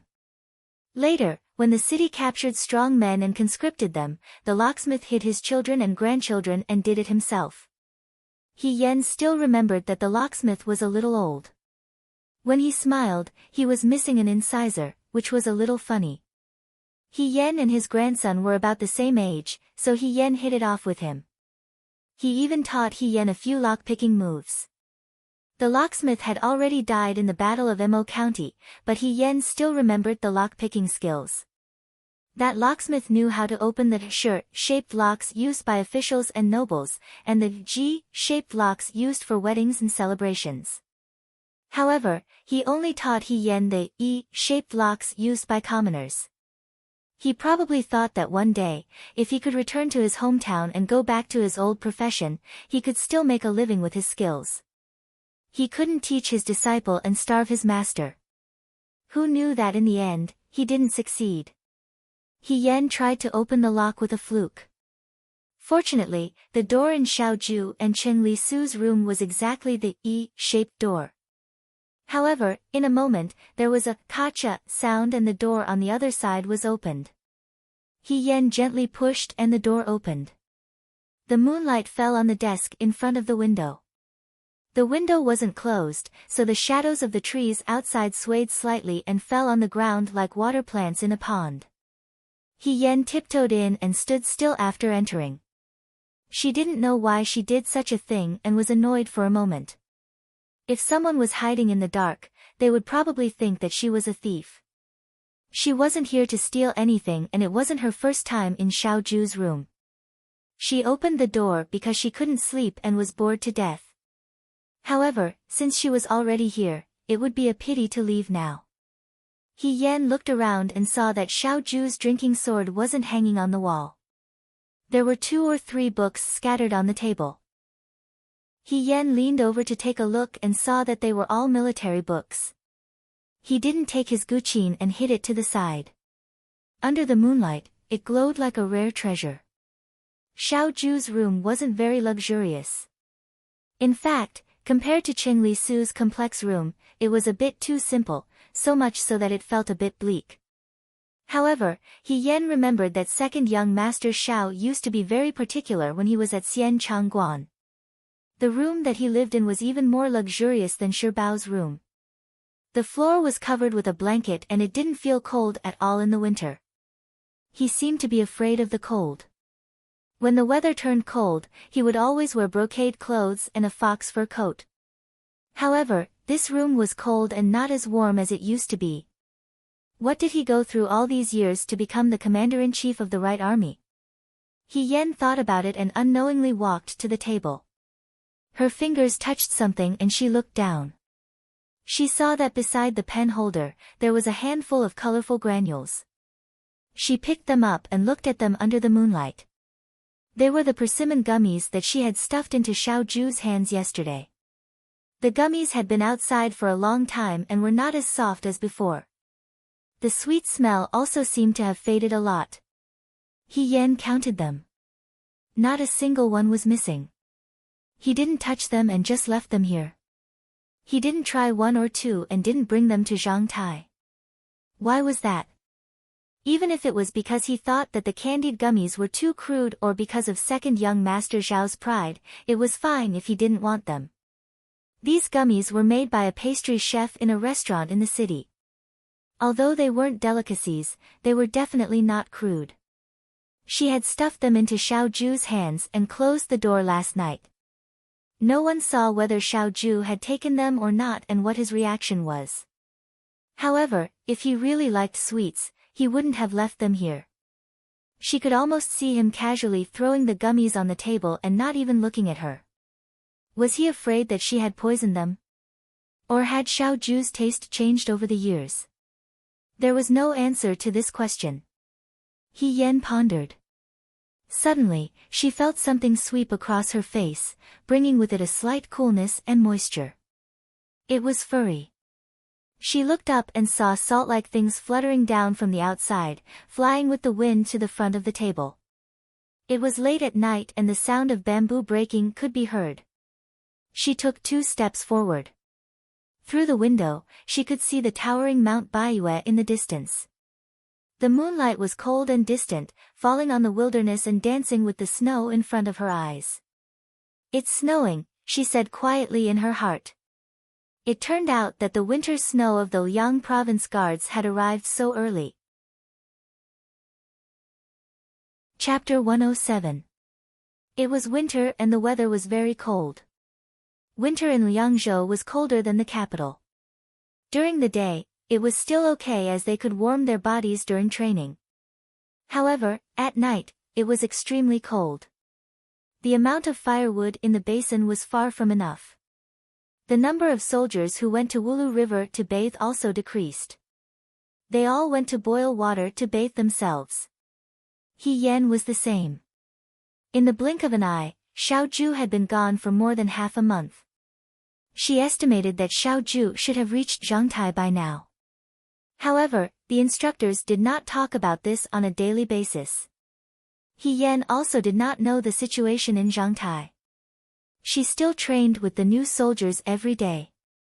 However, because her body was not fully recovered, she could not follow Xiao Ju's triple daily training. On this day, He Yan and the new soldiers were training in the martial arts field. When it was almost evening, the training ended. He Yan talked to Hong Shan and a few others. Hong Shan rubbed his hands and blew into his palms. He, do you feel that it is too cold these few days? It's okay. He Yan replied. When she was in the Fuyue army, she had fought in the winter near the river. The tents were set up by the river. At night, the wind was biting cold and there was no firewood to burn. The soldiers slept together at night to ward off the cold. That was what it meant to be truly cold. You young people can withstand the cold. Hong Shan sighed and looked in the direction of Baiyue Mountain. Why does it snow in Liangzhou every day? It lasts for an entire night. He Yan followed his gaze. Baiyue Mountain in winter was not as green as it was in summer. At a glance, the mountain was covered in white snow. The new soldiers went up the mountain every few days to chop firewood. They could not go further up the mountain. The higher they went, the thicker the snow. It was not safe. Actually, this weather is the best for hunting. Xiao Mai came over and said, Big brother and I used to soak food in wine during the day and throw it beside the cave. There was nothing to eat during the winter. We ate rabbits and foxes when we saw them. When we went out at night, there was prey all over the ground. It was effortless and simple. The White Moon Mountain is so big, there should be a lot of rabbits and foxes. He licked his lips. Stop, He Yan urged.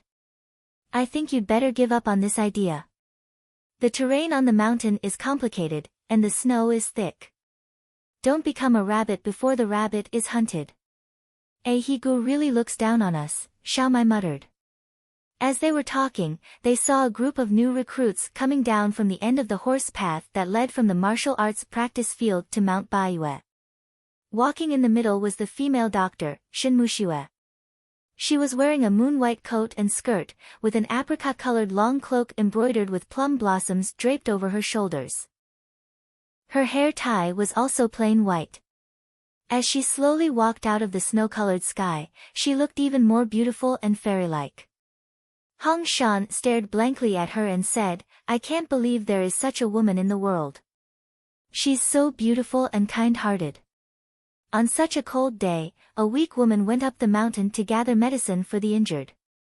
Only a fairy could be so compassionate. Finally, he asked He Yan, don't you think so? He Yan said, that's right. Every few days, the new recruits took turns going up the mountain to gather firewood. Shin Mushue would also go with them. There were some medicinal herbs on the mountain that could be found during the winter. There was a shortage of medicinal herbs in the garrison, especially during the winter. Some of the soldiers caught a cold, and it was difficult for them to recover in a short time. Shin Mushue ordered someone to boil some medicinal concoction to expel the cold. She filled a wooden bucket with the concoction and gave everyone a bowl. After drinking the concoction, it would be hot and sweaty. It was very good for the body. She didn't look as sturdy as He Yan. She was gentle and weak. It was very rare for her to be able to go up the mountain with the new recruits on such a cold day. Who's the recruit behind her? Shi Tu asked with a frown. Everyone looked over and saw that the recruit behind Shin Mushue had a person lying on his back. This person wasn't wearing a uniform, so it was obvious that he wasn't a recruit from the Liang Province Guards. They hadn't said anything yet, but curious recruits had already rushed over to find out what was going on. Not long after, some of the recruits who heard the news came back and told their companions what was going on. He Yan listened carefully and heard someone say, that person is a hunter from the other side of the mountain. His family is so poor that they don't have enough food to eat, so he took the risk to come up the mountain to hunt. In the end, he was trapped by the snow. When Miss Shen and the others met this person, half of his body was buried in the snow. We had to dig him out of the snow and come back half alive. Then he's really lucky. Mount Baiyue is unusually cold. If he had stayed for a few more minutes, even the gods wouldn't have been able to save him. Isn't that so? Xiaomai muttered, going up the mountain in this weather, he really doesn't want to live. There's nothing we can do about it. The lives of poor people aren't fortune-tellers. His family doesn't even have money to eat, so how can he care about other things? Hong Shan sighed.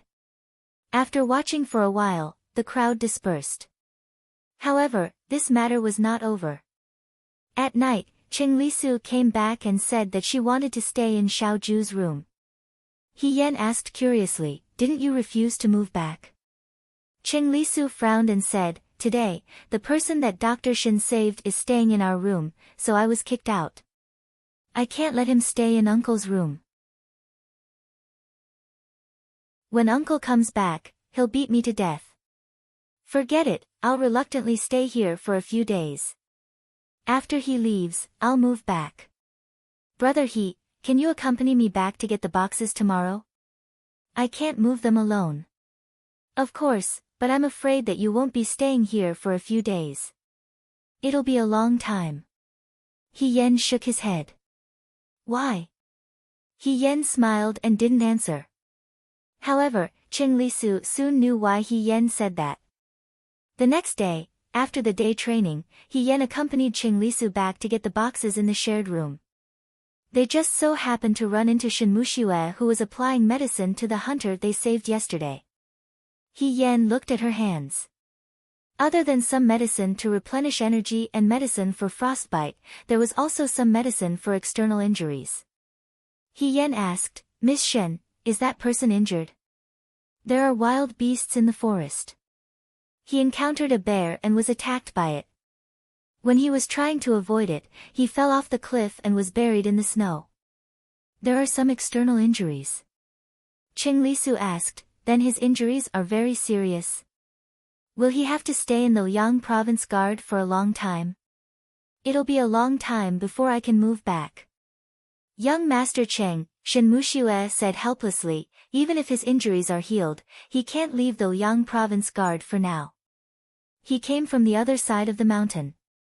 Right now, Baiyu Mountain is sealed off by the snow. I'm afraid that he will have to wait for the snow to melt or for sunny days before he can go up. If we let him go back now, he will only freeze to death on the mountain again. When Qing Lisu heard this, she almost jumped up. Then won't we have to wait an entire winter? When second young master comes back, perhaps there will be another way. Shen Muxue comforted her. He Yan noticed that when Shen Muxue said Xiao Ju, he didn't call him commander-in-chief, but second young master. It wasn't a master-servant relationship. Instead, it seemed like they were very familiar with each other. While he was thinking, they arrived in front of the room. There was no one else in the room at the moment. After training in the practice field, everyone had gone to eat and rest.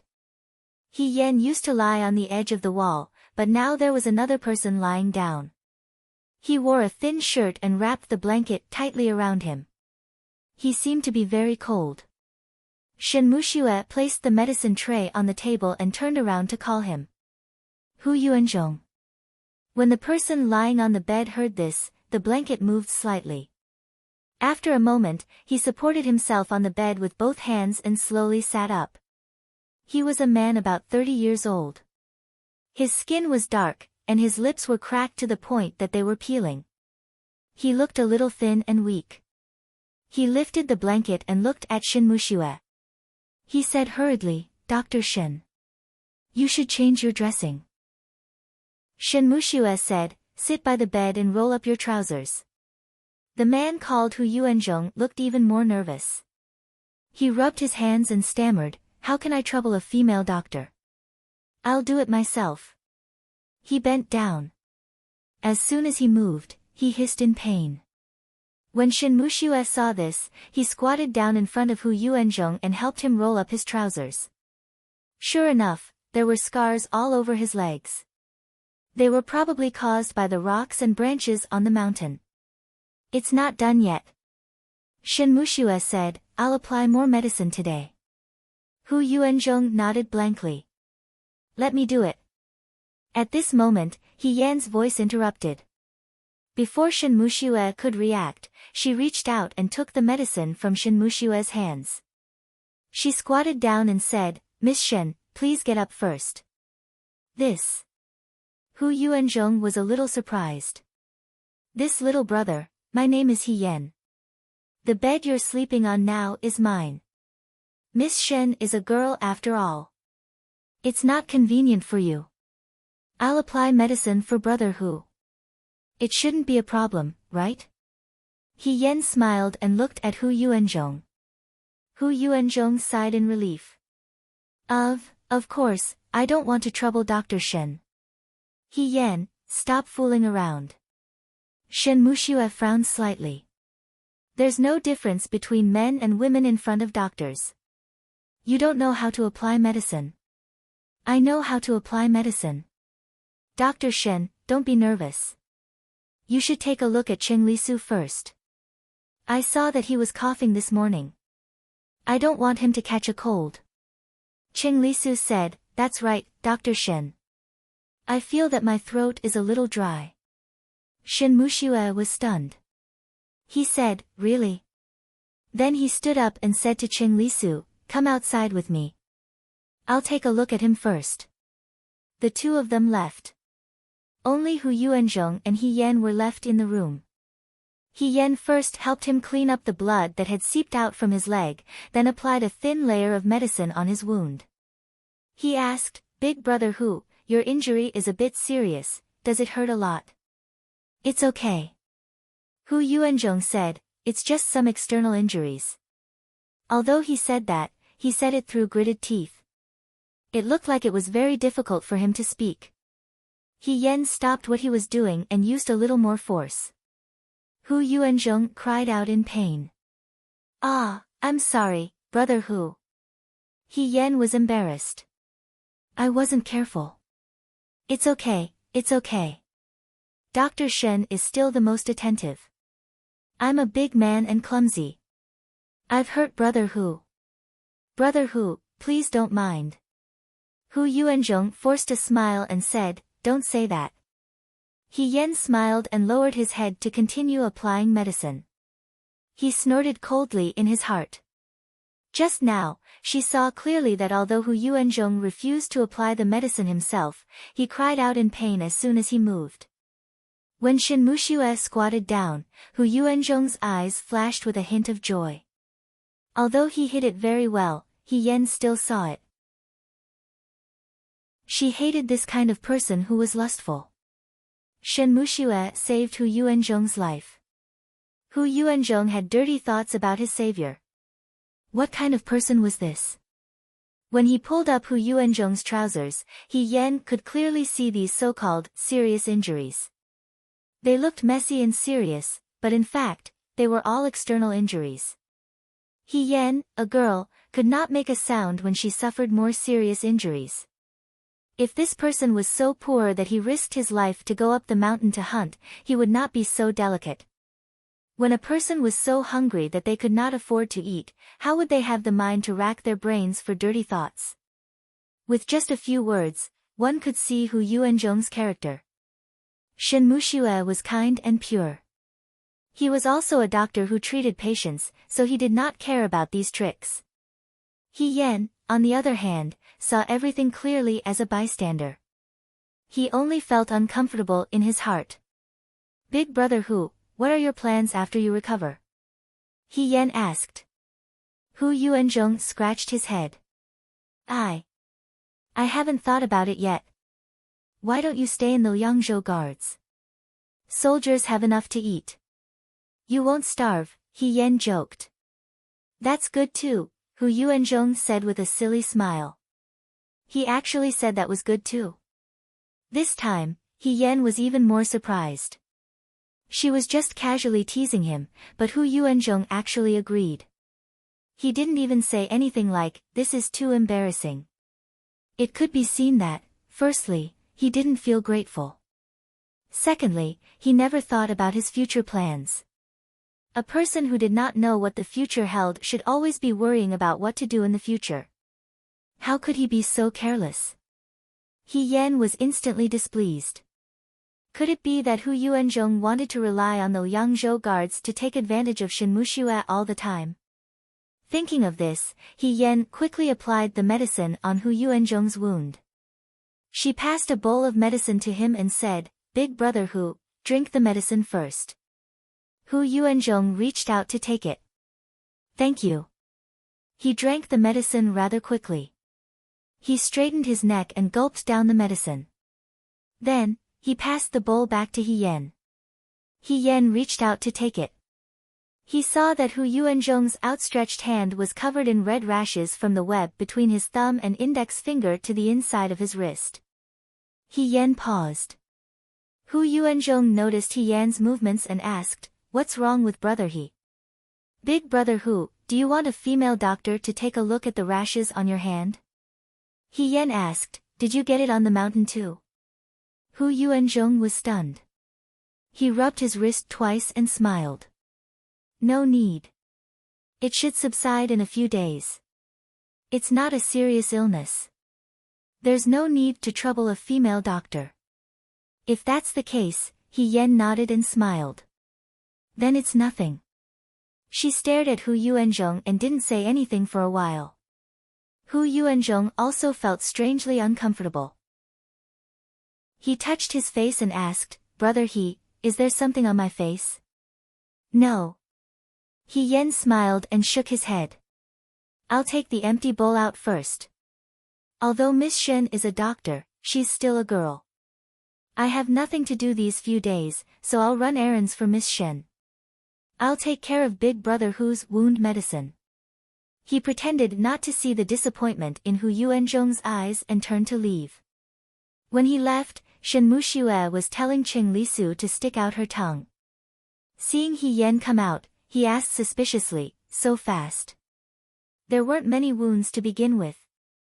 He Yan asked, "How's Qing Lisu?" "I ate too much spicy food these few days. My throat is smoking." Qing Lisu was embarrassed. "It's nothing serious." "Then it's fine. You can go back." He Yan returned the medicine tray to Shen Muxue and said to Shen Muxue, "I've already discussed it with Big Brother Hu. I'll take care of Big Brother Hu's wound medicine these few days. From tomorrow onwards, I'll come to Miss Shen's room every day at this time to take the medicine and send it to Big Brother Hu. Miss Shen won't have to make another trip." Shen Muxue was still a little hesitant. Then it's settled. Take it as my thanks for the box of scar removal and muscle revitalization ointment that Miss Shen gave me. He Yan put his arm around Qing Lisu's shoulder. "Then we'll go first." He and Qing Lisu walked away. On the way, Qing Lisu asked him, "Big brother He, what's wrong?" "What?" He Yan came back to his senses. "After you came out of Hu Yuanzhong's room, you stopped talking. What happened in the room just now? Did you two have a fight?" "No." He Yan took 2 steps and thought for a while. He stopped and said to Qing Lisu, "You go back first. I have something to talk to Hong Shan about. But you haven't eaten anything yet. I'll go get 2 steamed buns." He Yan waved his hand. "You go back first and wait for me. See you later." Hong Shan and Xiao Mai were eating porridge. When they saw He Yan, they made room for him and said, "Why are you so late today? I thought you weren't coming." "I had something to do on the way here." He Yan took a steamed bun, but he didn't wolf it down like he usually did. He only took a bite and stopped. After a long time, he said, "Brother Shan, sure too, I have something that I need your help with." "Why are you so serious?" Hong Shan put down the bowl in his hand. "What do you need our help with?" "The hunter that Dr. Shen rescued from the mountains yesterday, Hu Yuanzhong. He's in your room now, right?" He Yan said, "For the next few days, you have to train during the day. Can you help me keep an eye on him at night?" Hong Shan and Shi Tu looked at each other. Hong Shan asked, "Why don't I understand what you're saying? What's wrong with Hu Yuanzhong? Why do you want to keep an eye on him?" "I think there's something wrong with him." This time, even Xiaomai didn't have time to eat. The atmosphere was solemn for a moment. Shi Tu asked in a low voice, "What's wrong? Maybe I'm thinking too much. I'm not sure yet. But I think that maybe it's not a coincidence that he was rescued from the mountains by Dr. Shen." Upon hearing this, Hong Shan's eyes widened. "A spy? Keep your voice down," He Yen said. "I'm just suspicious. That's why I need you to keep an eye on him. See if he does anything unusual at night." "No." Hong Shan still felt incredulous. "You have to tell us what's wrong with him that made you suspect him." He Yen took a deep breath and said, "I'll tell you in a few days. For now, I just need your help to keep an eye on him." "I hope I'm thinking too much," she said softly. At night, after parting ways with Hong Shan and the others, He Yen returned to her room. After familiarizing herself with the place, she lay on the bed. She was full of worries and couldn't fall asleep. Meeting Hu Yuanzhong today was an accident. Who knew that in the end, it would upset her and make her feel uneasy? He Yen didn't make up what she said to Hong Shan and the others. She did suspect that Hu Yuanzhong was a spy who had infiltrated the Yangzhou guards for other purposes. As for how she found this suspicious point, it was because when she handed the medicine to Hu Yuanzhong today, when Hu Yuanzhong returned it, she saw a dense red rash that covered the area between his thumb and index finger to the inside of his wrist. It made her think of the Chang people. The place where the Chang people lived was covered in dense forests. The weather was humid all year round. When the Chang soldiers held swords, it was easy for them to get red rashes from the area between their thumb and forefinger to the wrist. When He Yen was General Feihong, he had specially looked for military doctors to study the rashes. Even though the Chang people later entered the Central Plains, the rashes didn't disappear in a short period of time. Therefore, when she saw the rash between Hu Yuanzhong's thumb and forefinger, she immediately thought of the Chang soldiers without hesitation. However, she wasn't completely sure. All the rashes in the world looked the same. It could be caused by the humid weather, or it could be caused by touching sensitive objects. There was no need to suspect the other party because of a rash. However, it was probably because He Yen had developed a habit of being cautious when he was a general, especially when it came to the Chang people. Or maybe it was because He Yen had sensed Hu Yuanzhong's hidden feelings for Shen Muxue and had a bad impression of him. Now, she immediately suspected him. Thinking about it carefully, there were indeed many suspicious points. For example, the snow on the mountain was so heavy. The other side of Mount Baiyue was shady, so the snow would only be deeper. The new recruits couldn't even cross this side. How did Hu Yuanzhong cross the other side alone?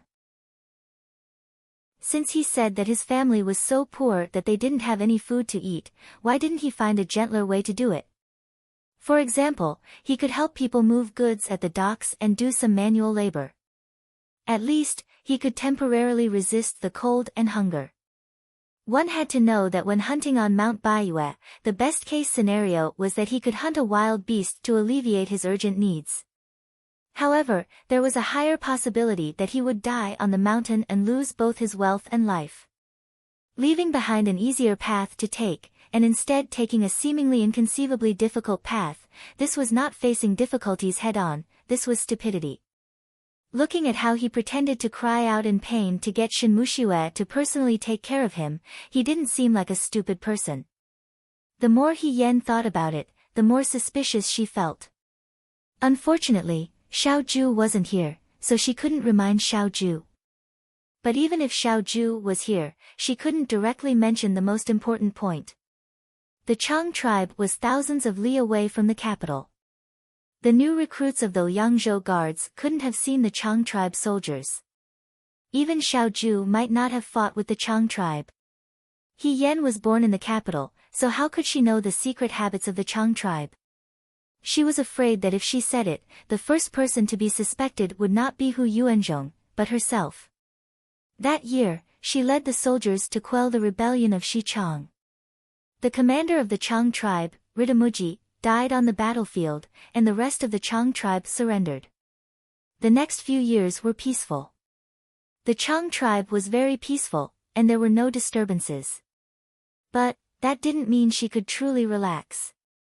If this really was a Chang person, an ordinary unarmed and defenseless commoner, how could he have just so happened to ascend White Moon Mountain on this type of snowy day? Moreover, he was even picked up by Shenmuxua and entered the Liang province guards. If there were too many coincidences, then they wouldn't be coincidences anymore. Someone must have done it on purpose. Now that Xiaoju wasn't here, if there really was a conspiracy, how could she deal with it? Xiaoju wasn't here. Xiaoju wasn't here. In an instant, He Yen sat up, and a terrifying thought flashed through her mind. Why did this person come when Xiaoju wasn't here?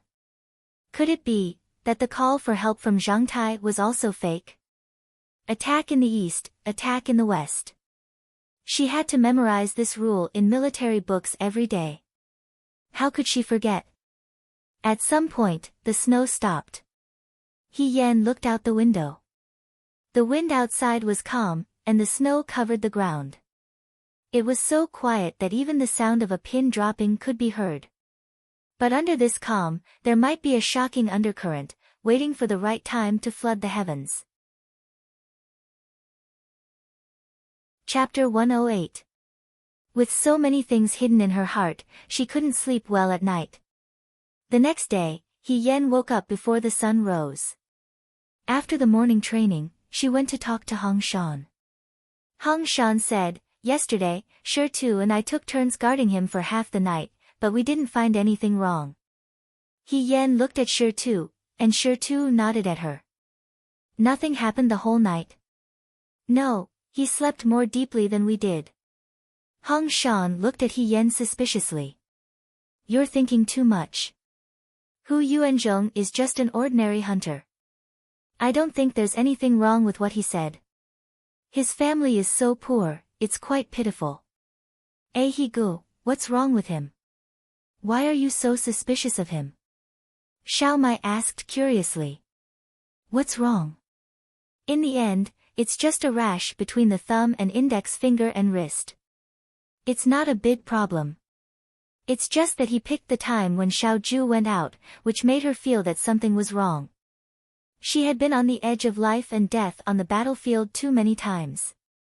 Sometimes, the body can make more direct judgments than the brain.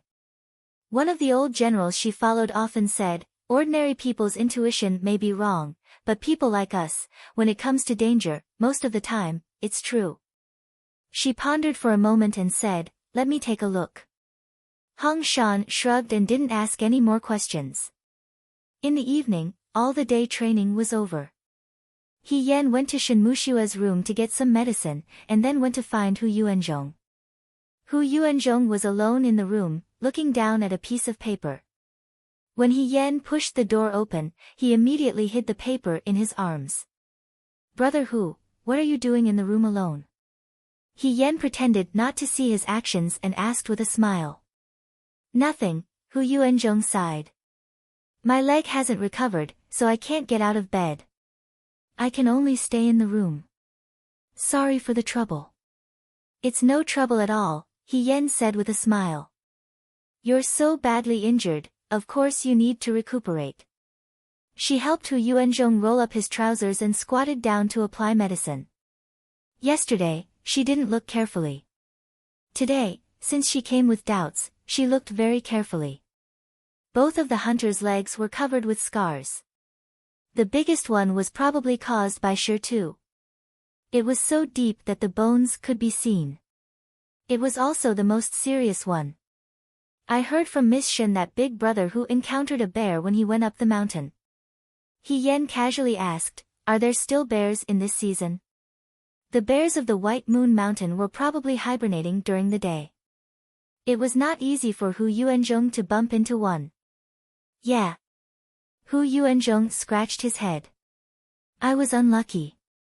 I didn't find the fox but met the bear first." He Yen shook his head.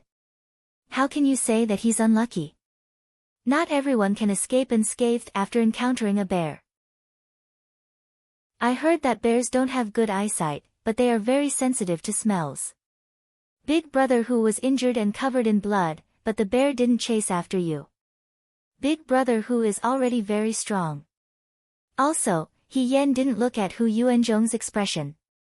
His hands didn't stop moving as he continued, Big brother Hu was buried in the snow. It was also very coincidental that Miss Shen rescued him. Our Liang province guard recruits only go up the mountain once every 3 to 5 days. If Big brother Hu had gone up the mountain one day later, or if he had fallen in the wrong place, I'm afraid he wouldn't be in the Liang province guard right now. Hu Yuanzhong was stunned. He nodded and said, that's true. This is all thanks to Miss Shen. He Yan smiled slightly. After applying the medicine, he helped Hu Yuanzhong pull down his trousers and handed over the bowl of medicine. When Hu Yuanzhong took the bowl of medicine, He Yan's gaze fell on his wrist. He had pulled his sleeves a little longer, but he could still faintly see a patch of red between his thumb and index finger. How long has Big brother Hu been a hunter? Hu Yuanzhong drank the medicine as he said, 7 or 8 years. Have you always hunted on White Moon Mountain? She asked very quickly. Hu Yuanzhong hesitated for a moment before saying, yes. Then in the past few years, have you ever gone up White Moon Mountain on snowy days like this? No, never. Why did you go up again this year? It's really because I didn't have enough food to fill my stomach. Hu Yuanzhong drank the last mouthful of medicine and looked strangely at He Yan. Brother He, why are you asking this? He Yan lowered his head and smiled. I'm just a bit curious. She reached out to take the empty bowl in Hu Yuanzhong's hand. Hu Yuanzhong reached out his hand. When He Yan's hand reached out to Hu Yuanzhong, it suddenly changed direction and chopped directly at Hu Yuanzhong's face. Hu Yuanzhong couldn't dodge in time and could only retreat to the side in panic. He Yan's hand struck his chest. The latter screamed and spat out a mouthful of blood. However, the young man didn't stop at all.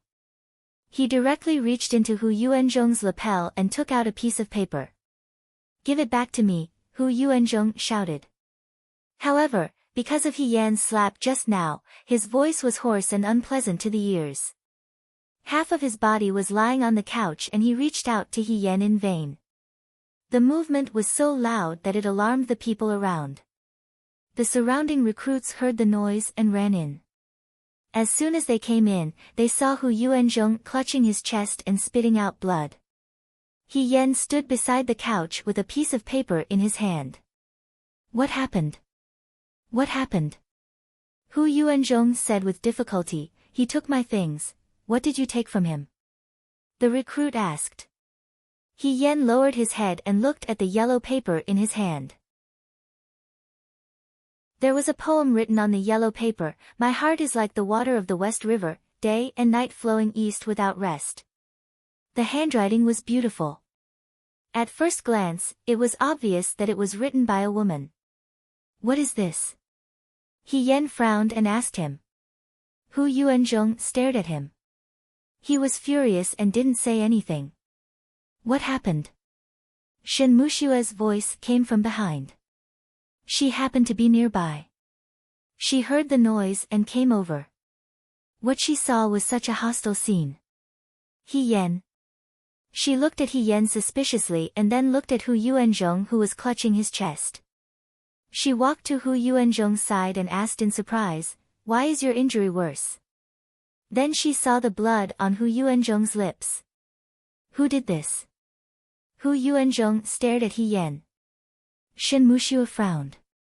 He Yan, what did you do? I just gave him a light slap. He Yan smiled. I probably didn't control my strength well. Nonsense. He is still injured. How can he take your slap? Hu Yuanzhong struggled to get up and reached out a hand to He Yan. His tone was still angry. Give it back to me. He Yan shrugged his shoulders and returned the paper with the love poem to him. What is this? A recruit asked. What did you take from him? Shen Mushua also looked over. Hu Yuanzhong said sadly, this was written by my deceased wife, it was actually a relic of his deceased wife. He Yan, Why did you take someone else's relic? A recruit couldn't stand it. No wonder he is so angry. I didn't know it was a relic. I was just playing with Brother Hu. He Yen said shamefully. Brother Hu won't be angry with me, right? Hu Yuanzhong looked at He Yen. He seemed to be angry but couldn't vent it. In the end, he had to endure it and said, "It's okay. Don't do this kind of thing in the future." After that, he coughed violently again. He was extremely weak. Shen Muxue saw this scene and his expression didn't look good. He only said to He Yen, "Forget it. He Yen, there is nothing for you to do here. You can leave first. I will still be responsible for Hu Yuanzhong's medicine. In the future, you don't have to come here every day." It was as if He Yen was the god of plague. Okay. He Yen wasn't angry and answered with a smile. He glanced at Hu Yuanzhong and turned to leave. As soon as he stepped out of the room, the smile on his face disappeared. Just now, she did it on purpose. When people are in danger, they will instinctively react. Just like when Ding Yi tested her in Liangzhou City to see if she was really blind. If Hu Yuanzhong wasn't as badly injured as he appeared to be, he would naturally counterattack. But he didn't and took He Yan's palm. If it was just that, it wouldn't be a big deal. But when He Yan launched that palm, he also deliberately took note of it. The palm that she gave Hu Yuanzhong looked fierce on the surface, but in reality, she didn't use much strength. At most, Hu Yuanzhong's flesh would hurt, but he definitely wouldn't bleed. After all, He Yen didn't want to kill anyone.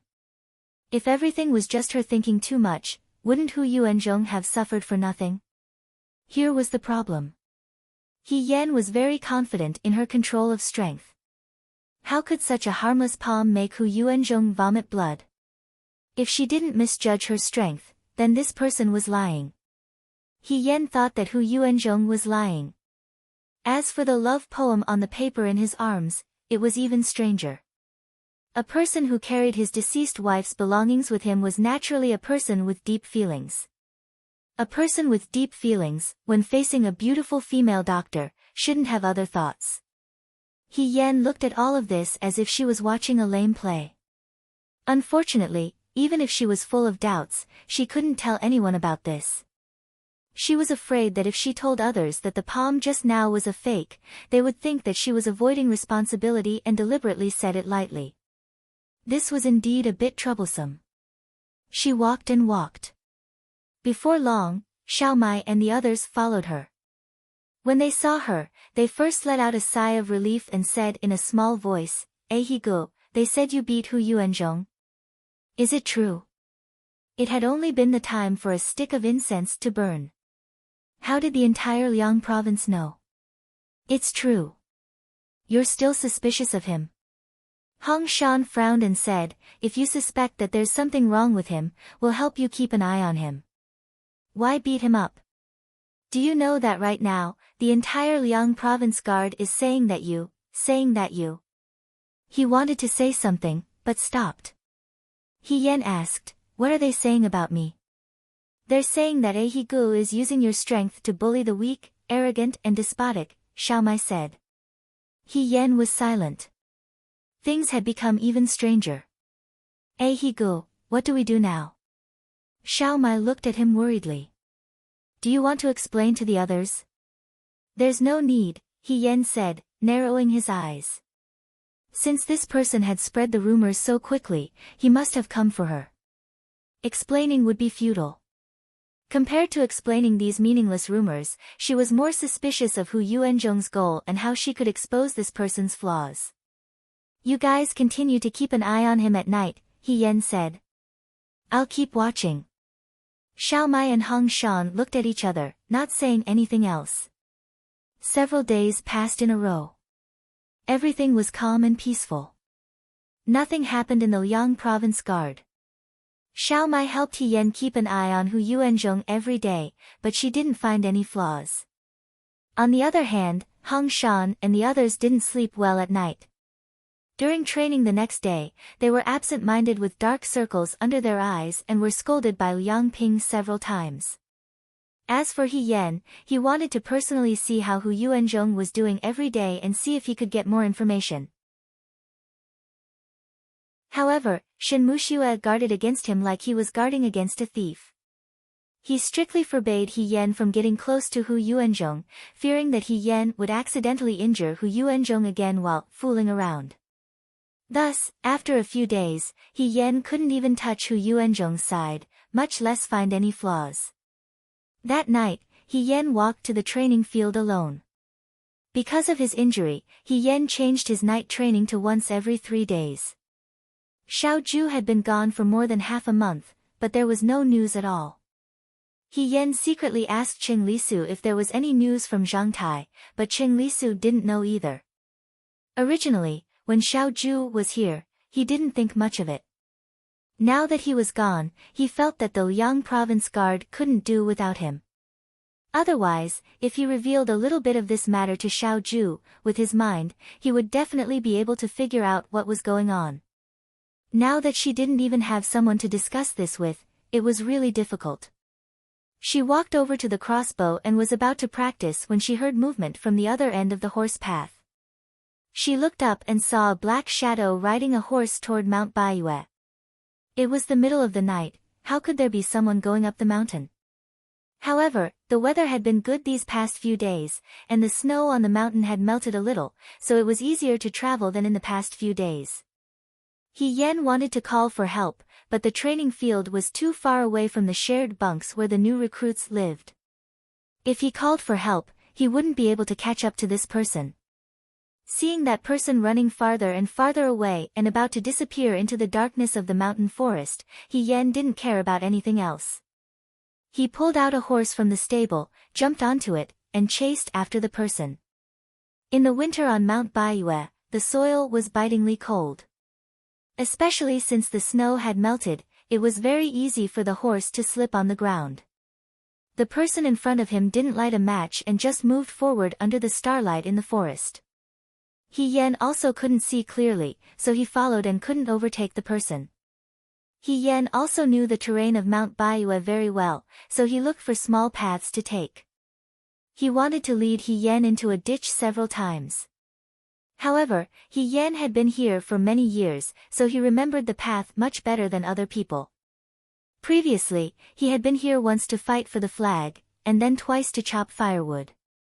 He had already memorized the dangerous places, so he didn't fall for it. After a few times, that person realized that He Yan didn't fall for the bait, so he turned his horse around and went in a different direction. He Yan chased after him very closely. She suspected that this person was Hu Yuanzhong, but why did Hu Yuanzhong go up the mountain in the middle of the night? He couldn't have taken advantage of the dead of night when there was no one around to cross the mountain ridge and go home. One thing, if one could see too little, it would be difficult to deduce the whole picture. Since she couldn't deduce the whole picture, she didn't need to waste time. She just needed to find the source and ask clearly. She had to catch this person today. He Yan didn't take the small paths, so the road was much wider. He Yan urged his horse to catch up, and the distance between them was getting closer and closer. When there were only a few dozen feet between them, he jumped up and threw half of his body at the other person's horse. That person couldn't dodge in time and was forced to stop his horse, wanting to escape. He Yan pounced and fought with him. She had come and left in a hurry, so there was only an iron cudgel left on the weapon rack. He Yan casually took it, treating it as better than fighting with his bare hands. At this moment, that person jumped up. He Yan finally saw clearly that this person's face was covered, and his entire body was wrapped up tightly, only revealing a pair of eyes. His figure was similar to Hu Yuanzhong's, but the light was dim, so it was difficult to distinguish his identity from his eyes. He stood still, holding a large saber in his hand. The blade of the saber was like a crescent moon, flashing a biting cold light in the night. A scimitar? He Yan's heart beat wildly. The Chang soldiers loved to use scimitars because it was convenient to cut meat. Not only could it kill people, but it could also eat meat. He Yan had experienced the power of the scimitar before. She had seen a comrade hit by this scimitar, and his head fell to the ground before blood even flowed out. During the years when the Western Chang invaded the Central Plains, Commander Ridamuji's favorite thing to do was to use the scimitar to cut off the captives' heads, string them together, and tie them to the tail of his beloved horse. Wherever he went, people were terrified. Now that she saw this scimitar, He Yan knew that this person was from the Chang tribe. She frowned. Are you really from the Chang tribe? Hearing this, that person laughed strangely, and his voice was hoarse. How did you know? Cut the crap. He Yan placed the iron cudgel on the ground and stared at him coldly. Tell me, why did you sneak into the Liang province guards? Shoo. That person put his index finger to his lips and said, be quiet, so that we won't be discovered. He saw that He Yan didn't say anything and seemed to be interested. He said again, if you defeat me, I'll tell you. Insolent.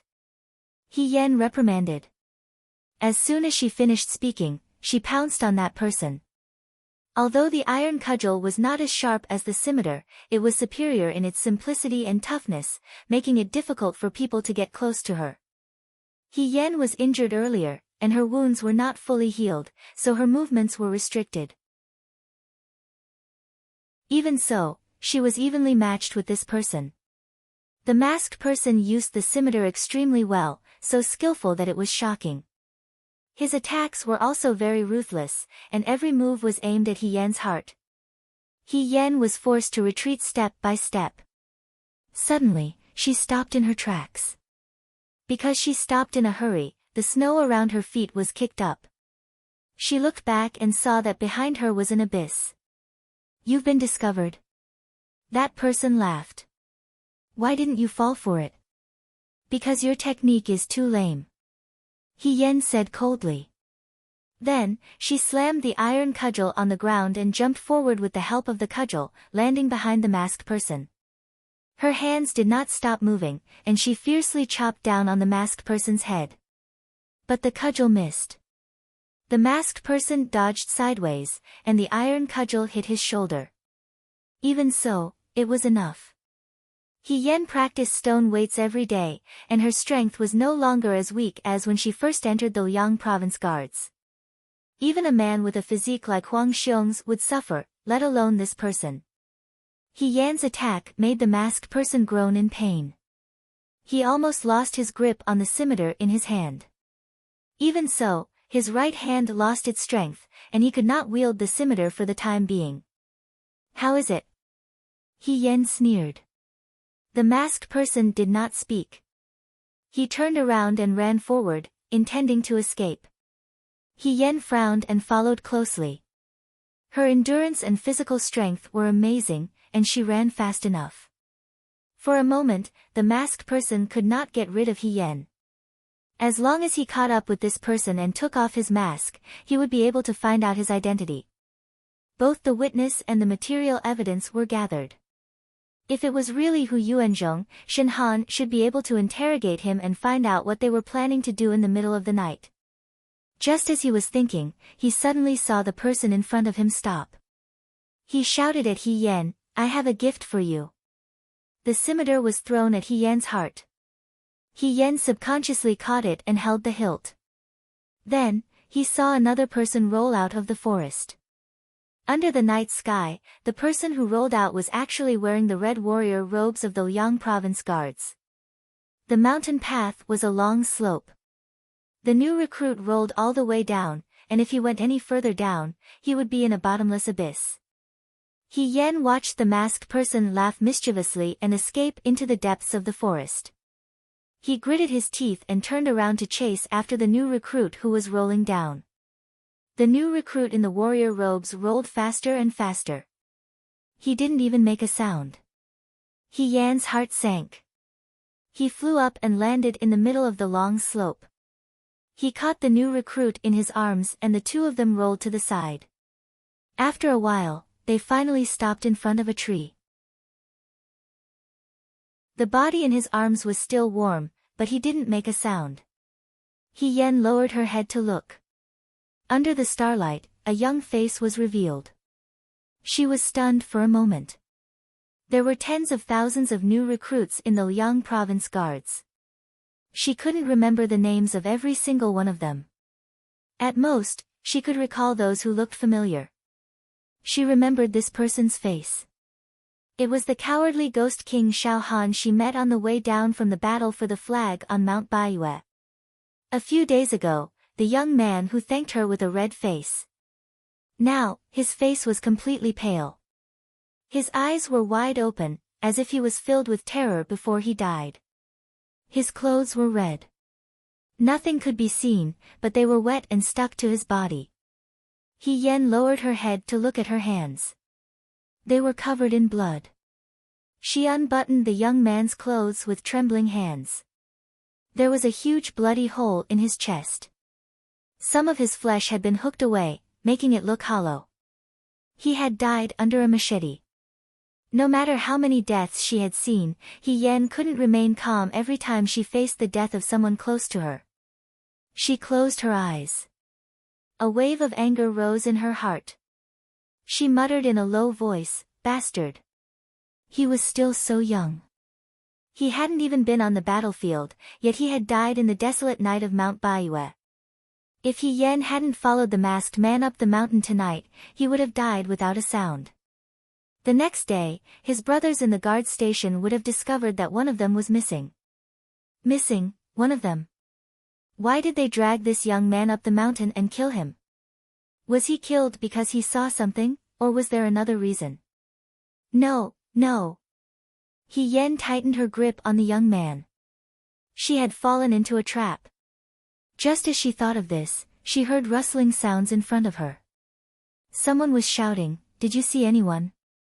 Where is he?" Suddenly, the bushes in front of her were brushed aside. A recruit's face appeared. He was holding a torch in his hand. He happened to meet He Yan's eyes. He didn't need to think to know how ferocious the scene was. She was holding a machete in her hand. The machete was still stained with blood. Her hands were also stained with blood. In her hands, a recruit from Liangzhou was lying on his back. He died with his eyes open. There was a bloody hole in his chest. It was a shocking sight. I found him." The recruit shouted in panic. He scrambled backward. Murder! He Yen killed someone.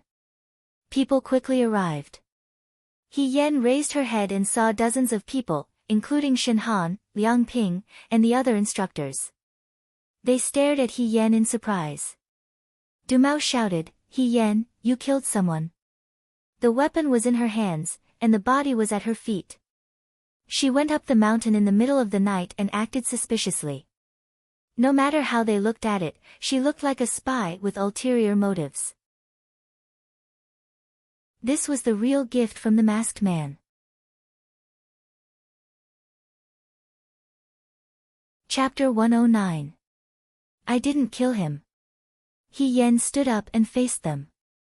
The recruit who first discovered He Yen pointed at him in fear and shouted, "If it wasn't you, then who was it?" "At night, I went to the martial arts field to practice my crossbow.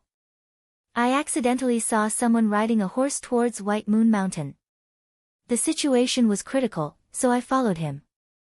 I fought with him for a while, but he ran away. Before he ran away, he threw this brother down. By the time I saved him, he was already dead." "Where did you get this scimitar?"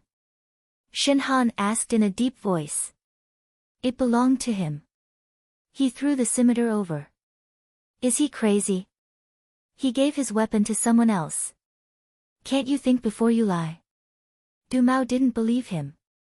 "No, I think he's very smart," He Yen said calmly. "Now, with this scimitar, I'm the suspect. If the weapon was stuffed into her hands, wouldn't it mean that she was the murderer who killed the recruit?" Shen Han stared at He Yen. "When you went up the mountain, did you bring a weapon?" "I brought an iron head stick," He Yen said. "When I rolled down the mountain with this dead brother, I lost it on the road. The chief instructor asked someone to look for it. Maybe they can find it." Shin Han ordered Liang Ping.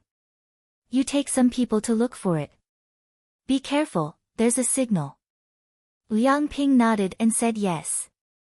He Yen felt a little tired and sat down on the chair too. Her injury hadn't fully recovered. After today's torment, the old injury on her waist was aching. She really wanted to rest for a while. After a while, Liang Ping came back with the recruit. He said to Shin Han, Chief Instructor, we didn't find the iron head stick. I think he's lying. Du Mao frowned. He only brought this scimitar when he went up the mountain. He Yen secretly sighed.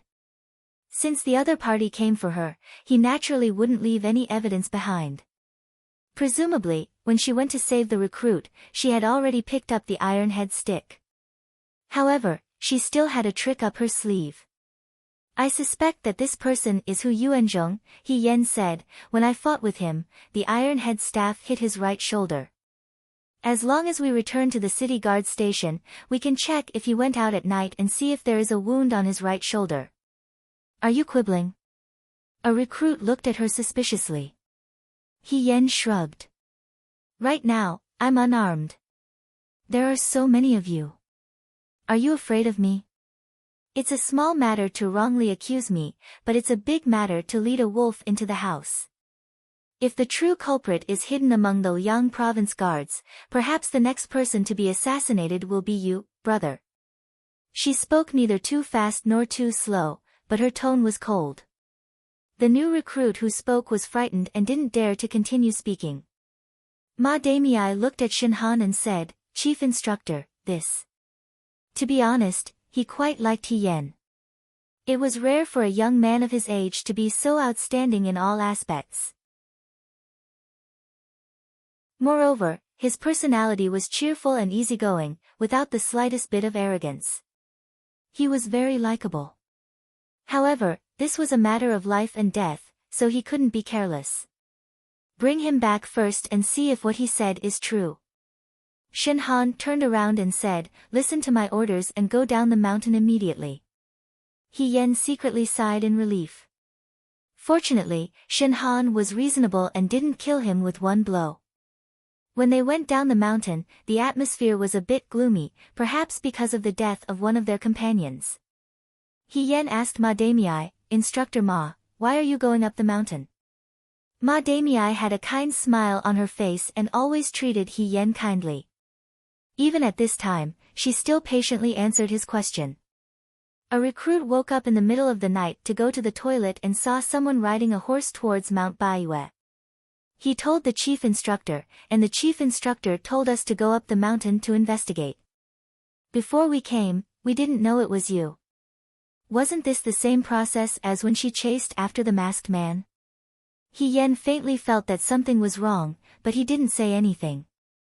Since you said you fought with the masked man, Ma Damei asked, how was his skill? Very good. If I wasn't injured, I could have caught him if I delayed a little longer. However, this person is cunning and cruel. He used the corpse of his comrades to lure me away and escaped by himself. He Yen became angry when he talked about this. Today's incident was all arranged by him. Ma Damei smiled and asked in an ambiguous tone, Young man, although I have always admired you, I have to ask you one thing. What's so special about you that the masked man would go around in such a big circle to slander and scheme against you? What's so special about me? He Yen carefully thought about it. She was kind to people and had no conflicts with the recruits of the Liangzhou guards. It was just a few days ago when she quarreled with Hu Yuanzhong. Hu Yuanzhong should be the only person in the Liangzhou guards who was hostile to her. But what did she do? She never directly asked about Hu Yuanzhong's background. At most, she asked him a few questions in a roundabout way. Even if she suspected that he was a Chang person, she didn't reveal any of it. If this was the reason he schemed to frame He Yen, wouldn't it be too obvious?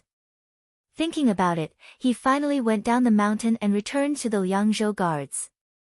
In the middle of the night, the Liangzhou guards were bustling with activity. He Yen had instructors all around him, so he went to Hu Yuanzhong's room first. Everyone in the room was sleeping. When the instructors told him to get up, he was a bit confused. Xiao Mai groggily called out, "Why are you up so early today?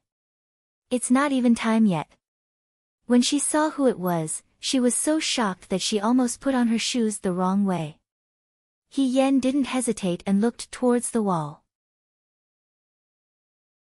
With just one look, his heart sank.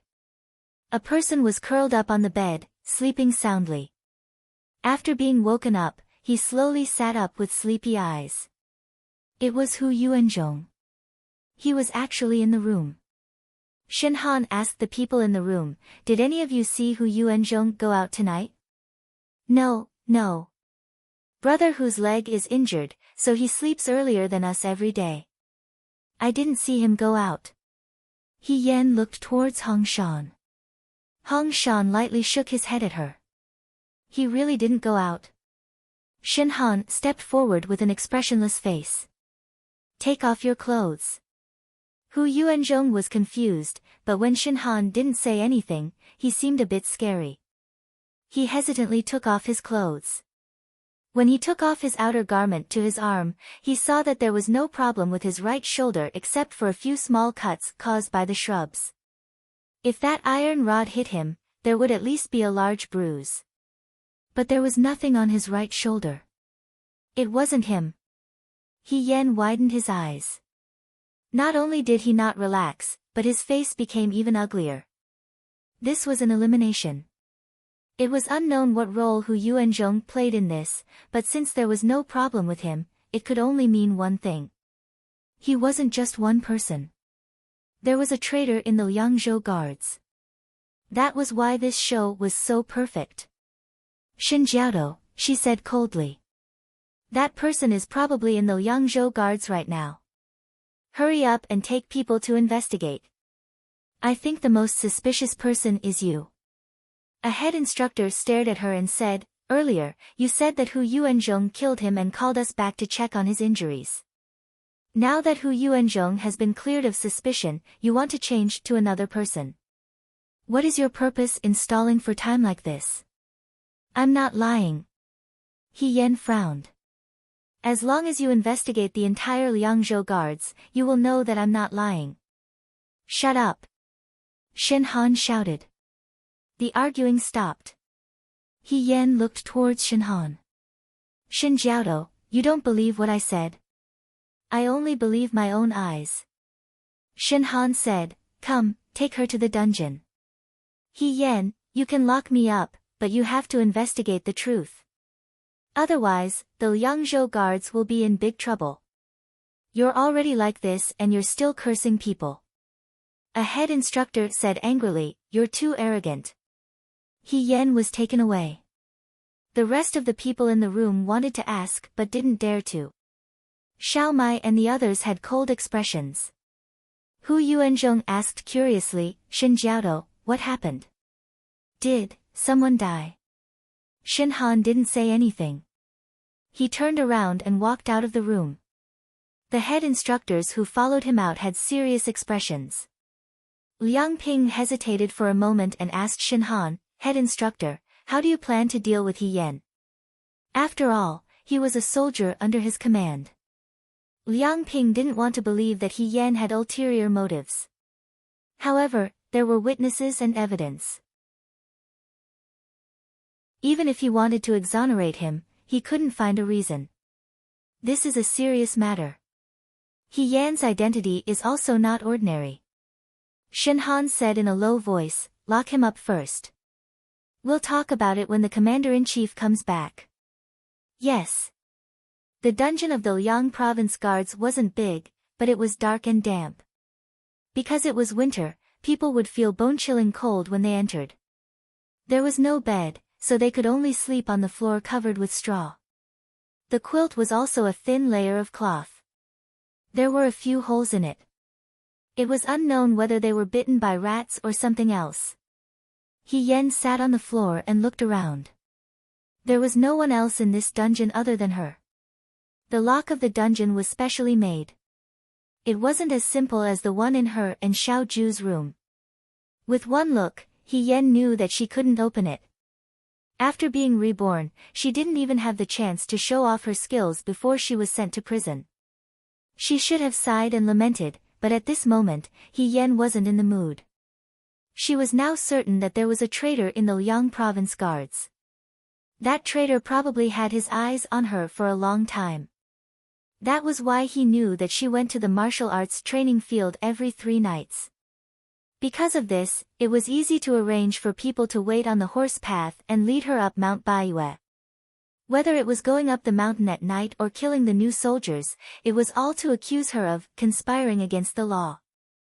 As for why Ma Damei had said that they would go to such lengths to slander her, it was because He Yen had discovered the other party's identity as a member of the Chang tribe. She had originally suspected that the rash on Hu Yuanzhong's hand was related to his actions before and after. Later, when she met the masked man on Mount Baiyue, he held a scimitar. It was also a blade technique that the Chang soldiers used. She was 80% certain.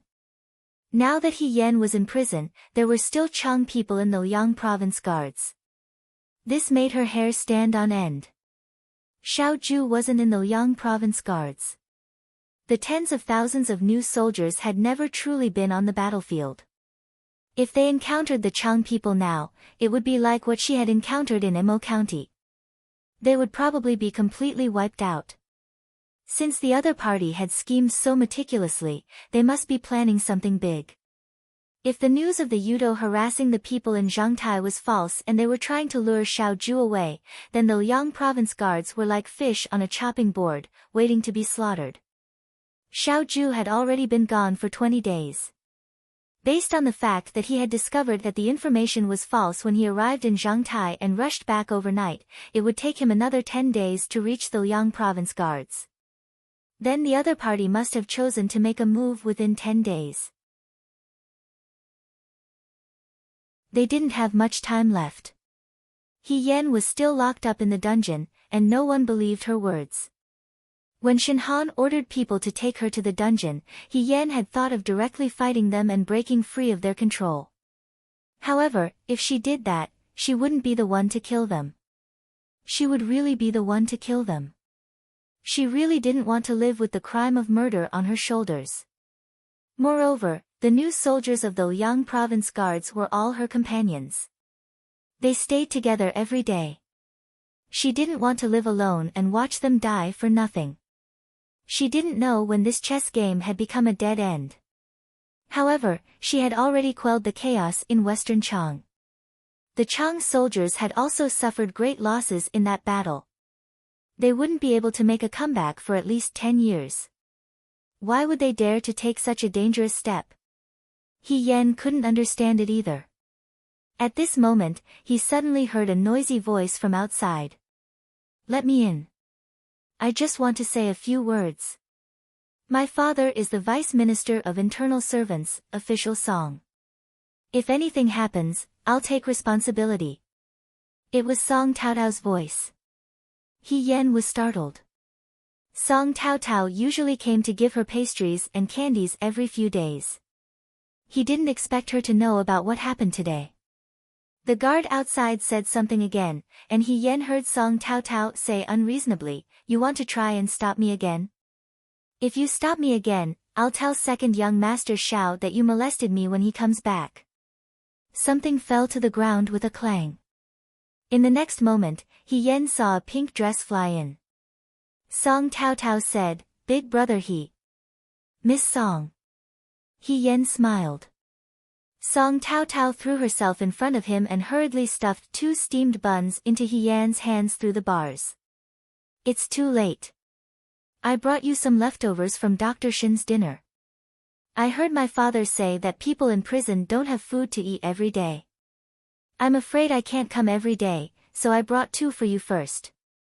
Eat sparingly." Everyone in the Liang province guards thought of her as a murderous demon, but this little girl wasn't afraid of her at all. She was even afraid that she would starve. He Yan's heart was filled with gratitude. He said warmly, "Miss Song, you shouldn't have come." "Why shouldn't I come? I heard from them that you killed someone." "I didn't kill that person." Song Taotao nodded. "I guessed so. You're so kind-hearted. You're always willing to help when you see injustice. Why would you kill someone? You must have been plotted against. Don't worry, I'll definitely get you out. He Yen didn't know whether to laugh or cry. Miss Song, it's best if you don't get involved in this matter. However, this girl was very stubborn. You're my savior. My father said that a drop of water should be repaid with a spring of water. Right now, the Liang Province Guards instructors are old-fashioned and stubborn. They won't listen to me. When second young master Xiao comes back, I'll talk to him and see if he can help. He Yen thought, it'll probably be too late by the time Xiao Ju comes back. He looked up at Song Tao Tao. The little girl's expression was very serious. He Yen wanted to laugh, but when he thought of the current situation, he couldn't. If the Chang tribe really came and Song Tao Tao fell into their hands, what would happen? He Yen shuddered.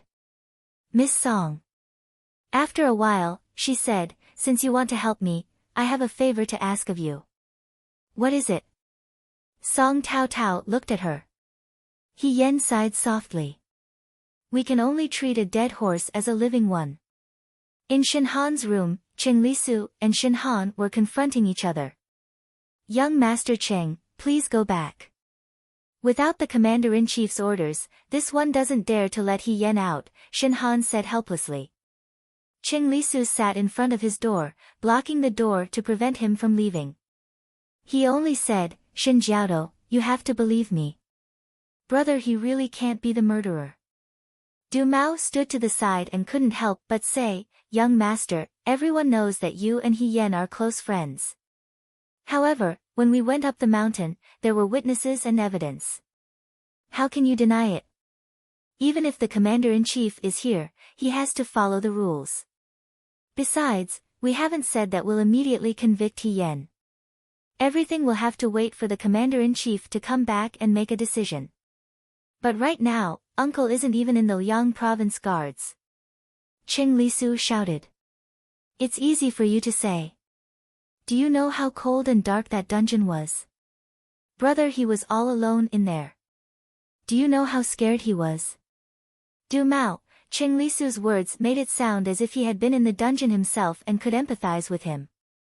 Besides, it wasn't as if He Yen was all alone in there. With He Yan's temperament, he probably didn't take this matter to heart at all. Cheng Lisu really didn't need to worry about him. Seeing Shinhan's firm attitude, Cheng Lisu had no choice but to take a step back. He said, It's fine if you don't want to let him out, but I have a condition. Shinhan asked, Young Master, what are your orders? The food in the dungeon is too shabby. My brother can't stand such hardships. I won't go overboard. Whatever my brother eats in the dungeon must be provided as usual. There are still 2 more weeks of winter. It's too cold. Give him 2 more blankets and hot water every day. Young Master Cheng, Shinhan interrupted him. This is against the rules. I can't do this and I can't do that. What exactly do you want? At this point, Cheng Lisu also became angry. He stood up and said loudly, If you can't do it, then I'll go myself. I'm telling you, you'll regret treating my brother like this. After he finished speaking, he turned and ran away. The door was slammed shut with a bang. Shinhan couldn't help but feel a headache. A child of this age, especially a young master who was spoiled by his family, was really unbearable. Xiao Ju usually looked cold and harsh, but to be able to spend so much time with Cheng Lisu every day, he could be considered very patient. The remaining instructors in the room all looked at Shinhan. Liang Ping asked, Head instructor, what should we do now? One person had died in the military camp. Although He Yen was now locked up, He Yan's words still caused waves in everyone's hearts. If there really was a spy in the Liangzhou guards, that person was still hiding among the new recruits and had killed one of their comrades without anyone noticing. It definitely wasn't for fun. Who was this person? Who was the master behind him? What was his purpose? When would he reveal himself? None of this was known. This person could be He Yan, or it could be someone else. If it was He Yan, then it would be easy to handle. If it was someone else, then it would be very bad. Find someone to keep an eye on that Hu Yuanzhong, Shin Han muttered. If He Yan's words are true, then this person will definitely make a move. Ma Damei asked, has there been any letter from the commander-in-chief in the past few days? Shin Han shook his head. His gaze was also covered in a layer of worry. There had been no news from Zhang Tai until now. In the past, this was very rare. Hopefully, nothing bad had happened. Qing Lisu ran out and bumped into someone. That person covered his forehead and said, "Io." He scolded, "Don't you look where you're going?" Qing Lisu took a closer look. It was Song Tao Tao. He had a stomach full of anger when he was with Shin Han. Now that he saw Song Tao Tao, he couldn't help but get angry. Who told you to bump into me? Song Tao Tao rolled her eyes at him. I can't be bothered with you. She walked straight ahead. Stop. Song Tao Tao turned her head and asked, what are you doing? Are you going to find old Shin? Qing Lisu pointed in the direction of Shin Han's house. Song Tao Tao turned around and said angrily, why? Can't I? This time, Qing Lisu was excited. He took a few steps forward and said, are you pleading for my big brother? Song Tao Tao glanced at him. Although she didn't like Qing Lisu's good-for-nothing attitude, she couldn't help but admit that this guy cared about He Yan quite a lot. Every few days, he would send food to He Yan. He Yan had a good relationship with him. She said, so what if I am? Don't mention it. Qing Lisu waved his hand and looked depressed. I just came out of old Shin's house. This person is very stubborn. I tried to persuade them, but they didn't believe that my big brother he didn't kill anyone. They also refused to send food and blankets to big brother he. Are you stupid? Song Tao Tao expected better from him. If they don't agree, can't you go yourself? She glanced at Qing Lisu's dejected expression and said angrily, I already went there and sent steamed buns to big brother he. You don't have to worry. Really? Qing Lisu's eyes lit up. He looked at Song Tao Tao. I didn't expect you to be so loyal. Song Tao Tao sneered. Thank you for thinking so highly of me, young Master Cheng. After she finished speaking, she continued to walk forward. Hey, hey, hey. Qing Lisu stopped her. Why are you still going to find old Shin? I already said that this person is unreliable. It's better to rely on the two of us. Because of He Yan, these two people could now be called the two of us. If He Yan was here, he wouldn't dare to believe his ears. I think so too. It's big brother he's fault for trusting him. Song Tao Tao said helplessly, I was asked to do this by someone. It was big brother he who asked me to find Shin Jiaodo. Big brother asked you to go? Qing Lisu was stunned. Yes. Song Tao Tao walked around him. So don't disturb me. I'm going to find someone first. After she finished speaking, she ignored Qing Lisu and walked forward. After taking 2 steps, she turned around and walked back to Qing Lisu's side. Song Tao Tao lowered her voice and whispered in his ear, Big brother he also said that you must not walk around in the Liang province guard for the next few days. If a new soldier comes looking for you, don't go. It's best if you stay by Shin Jiaodo's side at all times. Old Shin. Qing Lisu frowned. Why do I have to follow him? I don't even have enough time to annoy him. This is big brother he's instructions. Song Tao Tao's expression darkened. You better listen to him. She thought of that youth standing in the dark dungeon and shoving something into her hands. He said worriedly, I'm afraid there are traitors among the Liang province guard. When I'm not here, follow Shin Han and have him protect you. You must be careful.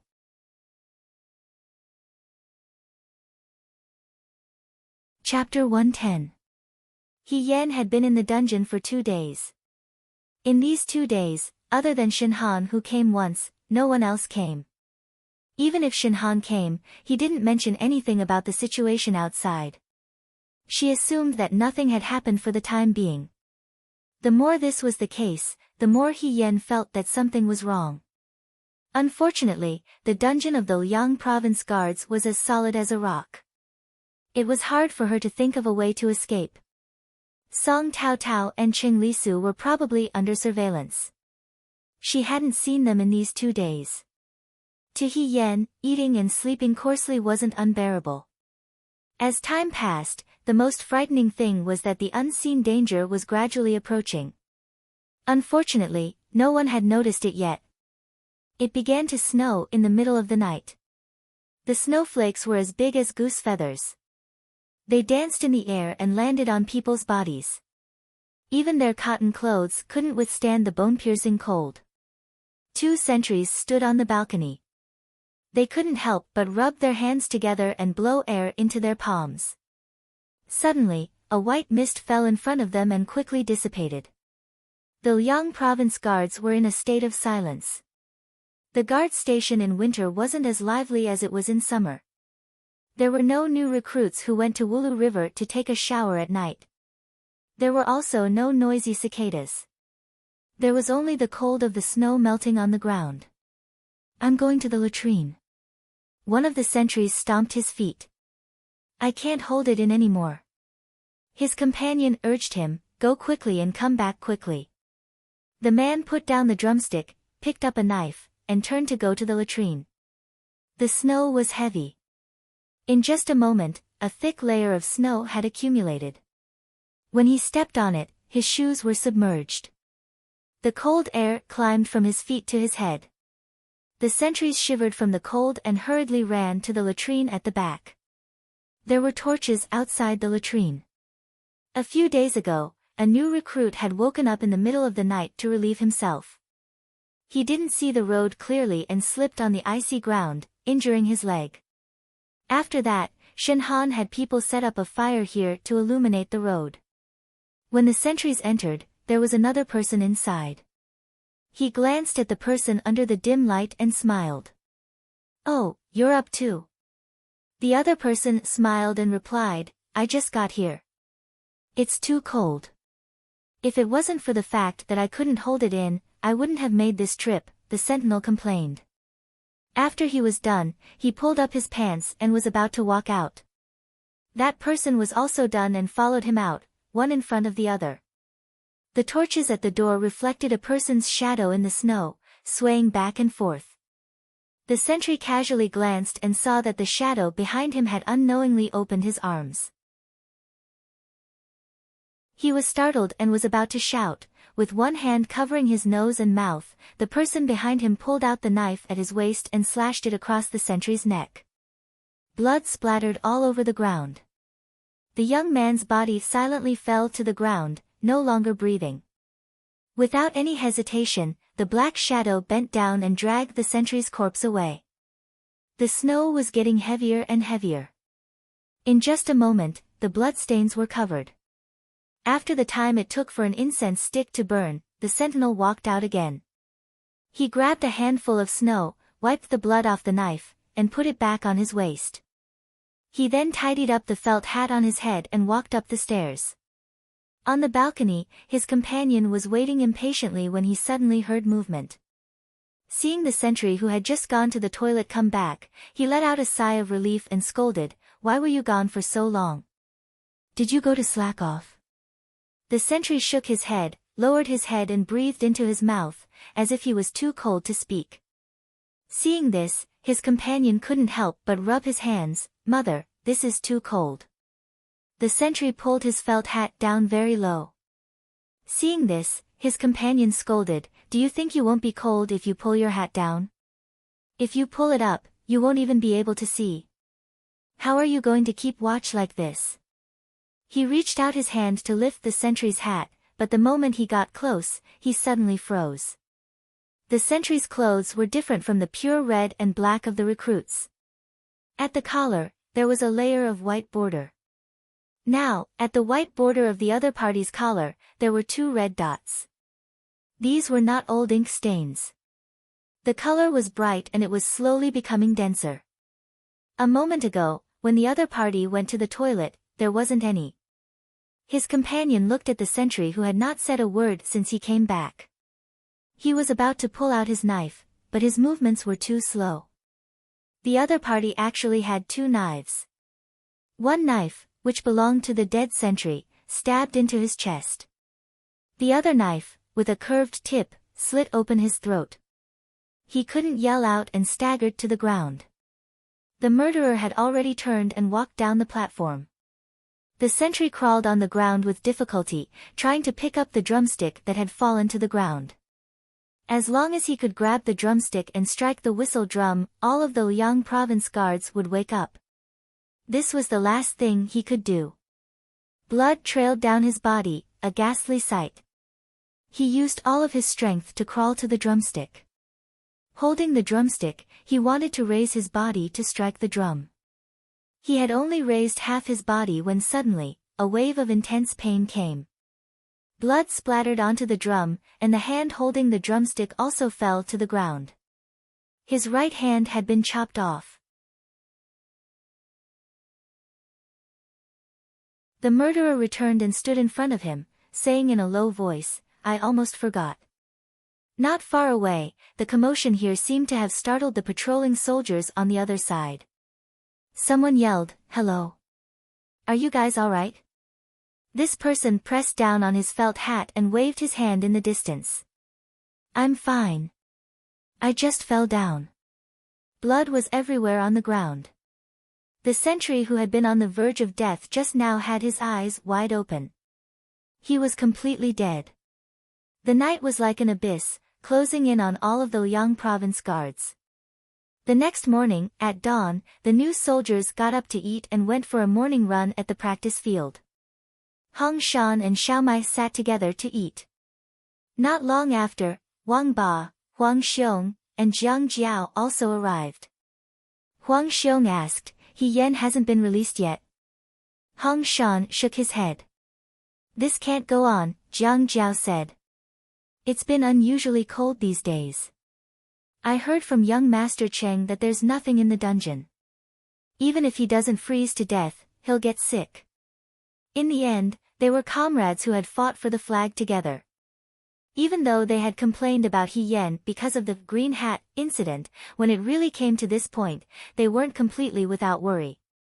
"Do you guys think He Yan will be released after the commander-in-chief returns?" Wang Ba asked. "It's hard to say," Shi Tu answered. "Why?" Wang Ba was curious. Right now, all of the Liang province guards know that He Yan killed people, but no one can find evidence that he didn't kill anyone. Hong Shan sighed. "What evidence does he need? He's not an idiot. He killed people but didn't bury them. Why would he purposely leave the corpses for others to use? This is the evidence." Xiao Mai whispered, "This is too far-fetched." Wang Ba glared. "How is it far-fetched? Tell me, how is it far-fetched?" As they spoke, a commotion suddenly came from outside, mixed with someone's cry of alarm. "Someone died. Someone died. Quick, go find the instructor." What? Everyone went out to take a look. They saw a short, quick-witted recruit anxiously saying, "The practice field, the brothers on sentry duty at the practice field are all dead." They were all dead. Everyone's expression changed. They all got up and rushed to the practice field. Inside the practice field, blood flowed like a river. No one knew when the snow had stopped. Some of the blood was buried by the snow, while some had frozen and landed on the practice field. The brutal acts of last night could be vaguely seen. There were dozens of sentries on the platform and around the practice field. Not a single one was left alive. The corpses were placed in the center of the practice field. They were piled up haphazardly, as if they were piling up food for pigs and sheep. The dead soldiers were all killed with a single slash. Their throats were slit. It was extremely tragic. One of the soldiers piled at the top had his right arm cut off neatly at the elbow. This person was wearing a sentinel's uniform. His right arm had been cut off when he wanted to beat the drum. They were all companions who spent day and night with each other. Their lives were taken just a wall away. For a moment, the eyes of everyone in the practice field turned red. Someone said hatefully, "Who did it? If I find out, I'll. Someone's voice sounded. It had a hint of oppressive arrogance. What will you do? No one knew when, but from behind the practice field, from the horse path connected to White Moon Mountain, a group of cavalry had arrived. There were about a few hundred people, and at most 1,000 people. The leader was a long-haired man. He was riding on a horse. He wore dark armor and held a scimitar that was half a person's height. His figure was extremely burly and muscular. His shoulders and back were very wide. His nose was very high, and his eyes were a deep blue like lake water. His appearance was different from the people of the Central Plains. When he smiled, he was like a vulture grinding its teeth. It had a sinister bloody aura that made people's hearts palpitate. "Who are you?" the recruits asked. The long-haired man ignored them. He only approached the recruit who had just spoken. "If you find out, what will you do?" His smile had a hint of cruelty and tyranny. The recruit could not help but tremble when he faced this person. He gathered his courage and said, I will definitely seek justice for my dead comrades." "Is that so?" The long-haired man laughed. "How will you seek justice?"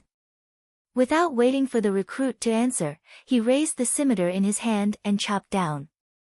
Dong! A figure swept past and blocked his scimitar. However, the figure was knocked back a few steps by this attack.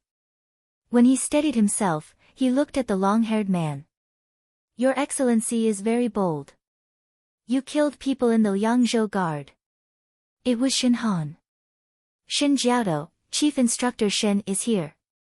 The recruits shouted excitedly. They suddenly had a backbone. "Chief Instructor." The long-haired man looked at Shen Han. "You are the Chief Instructor of the Liangzhou Guard? Who are you?" Shen Han's face was as calm as water. "My name is Rida Muzi. I heard that the general of the Dewei family of generals, General Feng Yun, Xiao Huaijin, fought peacefully and was undefeated in hundreds of battles. I specially came to ask for advice." "What's wrong?" "Xiao Huaijin doesn't dare to fight." "What nonsense are you talking about?" A recruit couldn't help but retort. "You clearly know that the commander-in-chief isn't here. That's why you dare. Shut up." Du Mao shouted to stop him, but it was too late. "Not here." Rida Muzi's eyes narrowed. "That's really unfortunate." The instructors looked at each other. Their hearts gradually sank. The so-called asking for advice from Xiao Ju was nothing more than an excuse. This person probably already knew that Xiao Ju wasn't in the Liangzhou Guard, so he brought people here to provoke them. However, there were only 1,000 people at most. Facing tens of thousands of Liangzhou soldiers, even if they were recruits who had never been on the battlefield, wasn't this a bit too arrogant? Or, was there another conspiracy? The sentries were all killed in one night. If it was an enemy, it was impossible for them to do this. Unless there really was a traitor and they died at the hands of their own people. Ma Damei said in a low voice, He Yan is telling the truth. He Yan was telling the truth. They had been watching Hu Yuanzhong these days, but Hu Yuanzhong had been well-behaved and hadn't made any strange movements. If he still had accomplices hiding among the recruits, everything made sense. "Get into formation," Shen Han ordered. The tens of thousands of elite soldiers behind him all drew their weapons. Since the other party had come with ill intentions, the men of Dewei had no reason to retreat. Rida Muzi saw this and laughed loudly. He said, "Hey, head instructor, I didn't come here to fight with you. You seem to be from the Chang tribe." Shen Han sneered. Many years ago, General Fei Hong and the Chang tribe fought. I thought that the Chang tribe no longer had any intentions of betrayal. Now that you've come to the Liangzhou Guard and killed dozens of my men, you can't be here to ask for peace, right? At the mention of General Fei Hong, Rida Muzi's expression changed slightly. After a while, he stared at Shin Han and said with a sinister smile, "Head instructor, don't slander me. I only wanted to learn from Xiao Huijin. Who knew that when I passed by this place last night, the sentries here were too unfriendly and got into an argument with my brothers. I had no choice but to kill them all." He said casually, "I thought that Xiao Huijin's soldiers were more or less capable. I didn't expect them to be so weak. When they died, they didn't even make a sound, you." The recruits were filled with righteous indignation. "Head instructor, please don't be angry. I'm really only here to learn from each other." He looked at the recruits behind Shin Han with great interest. "If Xiao Huijin doesn't want to fight, then let his soldiers fight. If that doesn't work, then you instructors are fine too." Liang Ping took a step forward. "You think too highly of yourself. Why are you so sure that we will fight? You don't want to." Rida Muzi clapped his hands calmly. A few people walked over from afar. One of them struggled and said, "Let me go." Shin Han's expression suddenly changed. A few foreign soldiers carried two people like chickens. One of them was Qing Lisu, and the other was Song Tao Tao. Both of their hands and feet were tied behind their backs. They were in a sorry state and were struggling endlessly. Shin Jiaotou.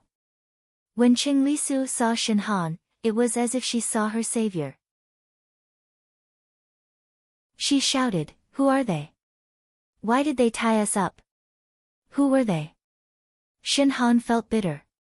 He had already sent many people to guard Qing Lisu and Song Tao Tao's door to protect them secretly. However, they were still captured. The other party's strength was not to be underestimated. They knew how to capture Qing Lisu and Song Tao Tao to restrict the Liang province guards. It was obvious that they were very familiar with the Liang province guards. Now, Rida Muzi looked at Shin Han's expression with satisfaction. "Head instructor, are you still willing to learn from us?" Song Tao Tao shouted, "How can we learn from each other? Why would they be so kind? There must be a trap." Shin Han said, "Okay. Straightforward." Rida Muzi sat up straight. "The weather is too cold. I'm too lazy to fight too much. 3 matches. You can pick 3 people." He said to the people behind him, "Brothers, who is willing to go up? Go." Someone behind him said, "Commander, Warlord is willing to fight." This was a very well-built man. The Chang people had always been physically strong. When compared to the people of the Central Plains, they looked especially thin and weak. He was not old, only in his early 20s. However, he was 9 feet tall, like an ancient giant. He also had a ferocious look.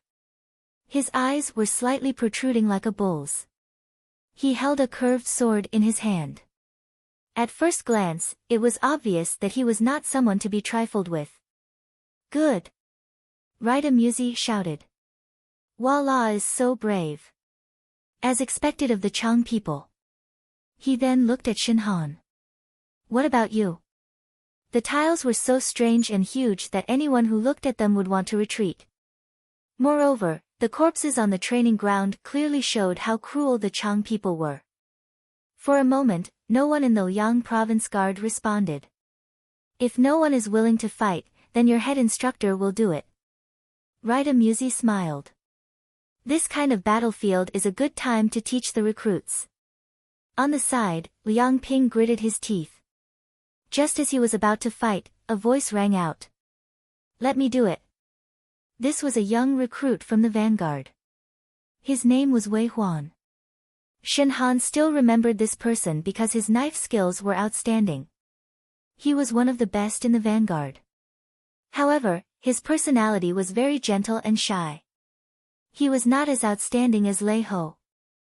Therefore, although he and Lei Ho were outstanding, they were far less eye-catching than Lei Ho.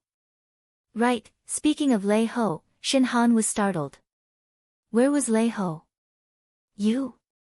Rida Musi glanced at Wei Huan and said with a fake smile, your courage is commendable. Wei Huan slowly walked forward until he was in front of Warlord. I am willing to spar with you. Warlord smiled. He looked around and saw the high platform of the training field. Let's do it there. The height is good. If I chop off your neck, the people below will be able to see it clearly. Isn't that good? Wei Huan's expression did not change. Warlord laughed loudly and leaped onto the high platform. Let's fight.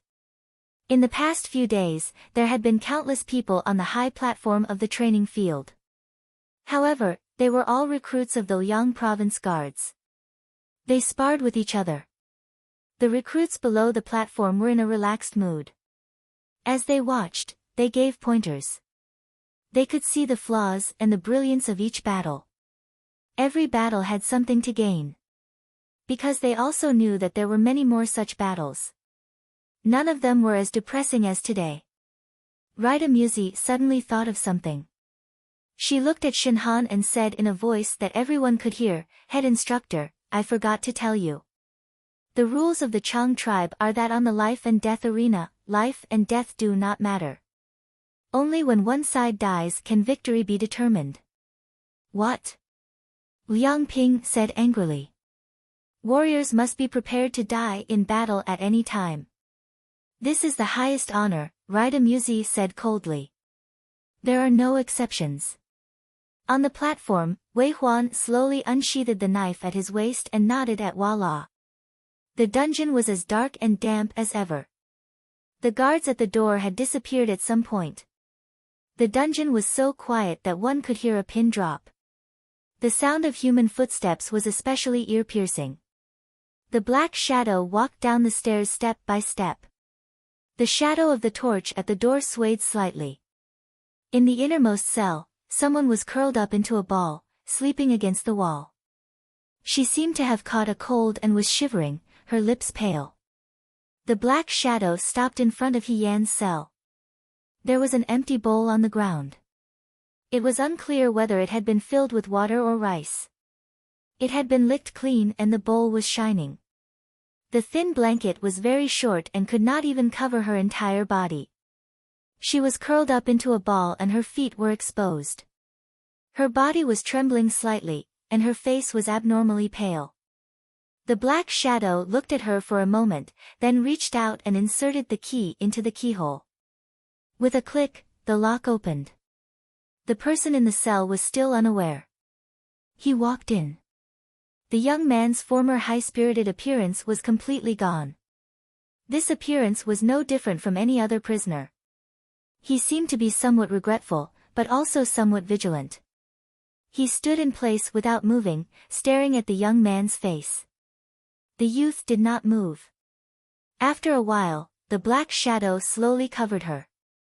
At this moment, the youth suddenly raised her head, revealing a pair of clear black and white eyes. There was not a hint of sleepiness, and she was very awake. He only had time to say one word. Before the knife in his hand could fall, he felt a pain in his lower body. He had been kicked right in the heart. The pain caused him to kneel on the ground.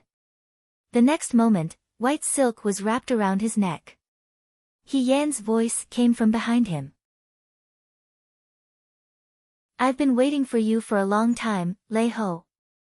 Lei Ho's eyes rolled back in his head, but He Yan's strength was great. His legs were pressed down on Lei Ho's legs, making him unable to move. Seeing that Lei Ho was about to be strangled to death by He Yan suddenly let go. Lei Ho suddenly had space to breathe. He clutched his neck and gasped for air. He saw He Yan walk in 2 or 3 steps in front of him. Like prying open a duck's mouth, He Yan poured something in his mouth. Lei Ho was panting with his mouth open. How could he defend himself against this? He immediately drank the thing without leaving a drop behind. He wanted to say something, but he could not muster the strength in his body. He only felt his whole body go numb. In just a moment, he fainted and did not move anymore. He Yan kicked Lei Ho's face twice. After confirming that this person did not move, he tore the white silk into two and tied up Lei Ho's hands and feet. That day, she had asked Song Tao Tao if she had any weapons on her. But Song Tao Tao was a girl. How could she carry a knife or a sword with her? She searched her entire body and only had a bottle of knockout drug. She had stolen it from Shinmushue's table. She thought that if she met a bad person, she could use it. He Yan was desperate and took it. This was not enough. She also borrowed Song Taotao's belt. Song Taotao's belt was bought in Liangzhou by Qi Wu after she returned to the guard station. The material was special. It was extremely sturdy and durable. It was comparable to rope. When necessary, the belt could also strangle someone to death. He Yan thought that since the other party deliberately framed her for murder and sent her to the Liangzhou guard's dungeon, it seemed that they were afraid of her. When she entered the dungeon, the other party would definitely not give up and would come to silence her. She had to carry a weapon on her at all times so that she could counterattack at any time. But all her weapons had been confiscated. She only had the bottle of knockout drug and Song Taotao's belt. This morning, no one came to deliver breakfast. This was very strange. Usually, breakfast would be delivered at this time. Because of Song Tao Tao and Cheng Li Su's pleas, although Shen Han did not allow Song Tao Tao and the others to visit her, he did not treat He Yan harshly. The guard station was usually very punctual. If no one came at this time, something must have happened. He Yan's heart was itching, but he could not go out.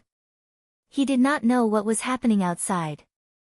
Later, he gradually calmed down. Since something had happened, the other party might take advantage of the chaos to come here and kill him. Before Song Tao Tao left, she did not know what she could do to help, so she gave He Yan everything she had, including a box of cosmetic powder. He Yan smeared some on his face, then smeared some on his lips. He curled up into a ball, like a seriously ill prisoner who couldn't get up. Just as she was guessing what had happened outside, she heard footsteps, which led to the scene in front of her. He Yan dragged Lei Ho to a corner and lay down with his face facing the wall. The knockout drug would take effect for 16 hours. During this time, Lei Ho would not wake up. She left the cell, turned around, and locked the door. Lei Ho was now a prisoner. You're tuning into the Blissful Bookshelf YouTube channel. We're so grateful for your support and don't forget to subscribe to join us on this incredible journey through captivating stories. Your generosity through donations truly makes a world of difference, as it's the primary source of revenue that allows me to expand and enhance this channel for you. Thank you from the bottom of my heart for being a part of this adventure.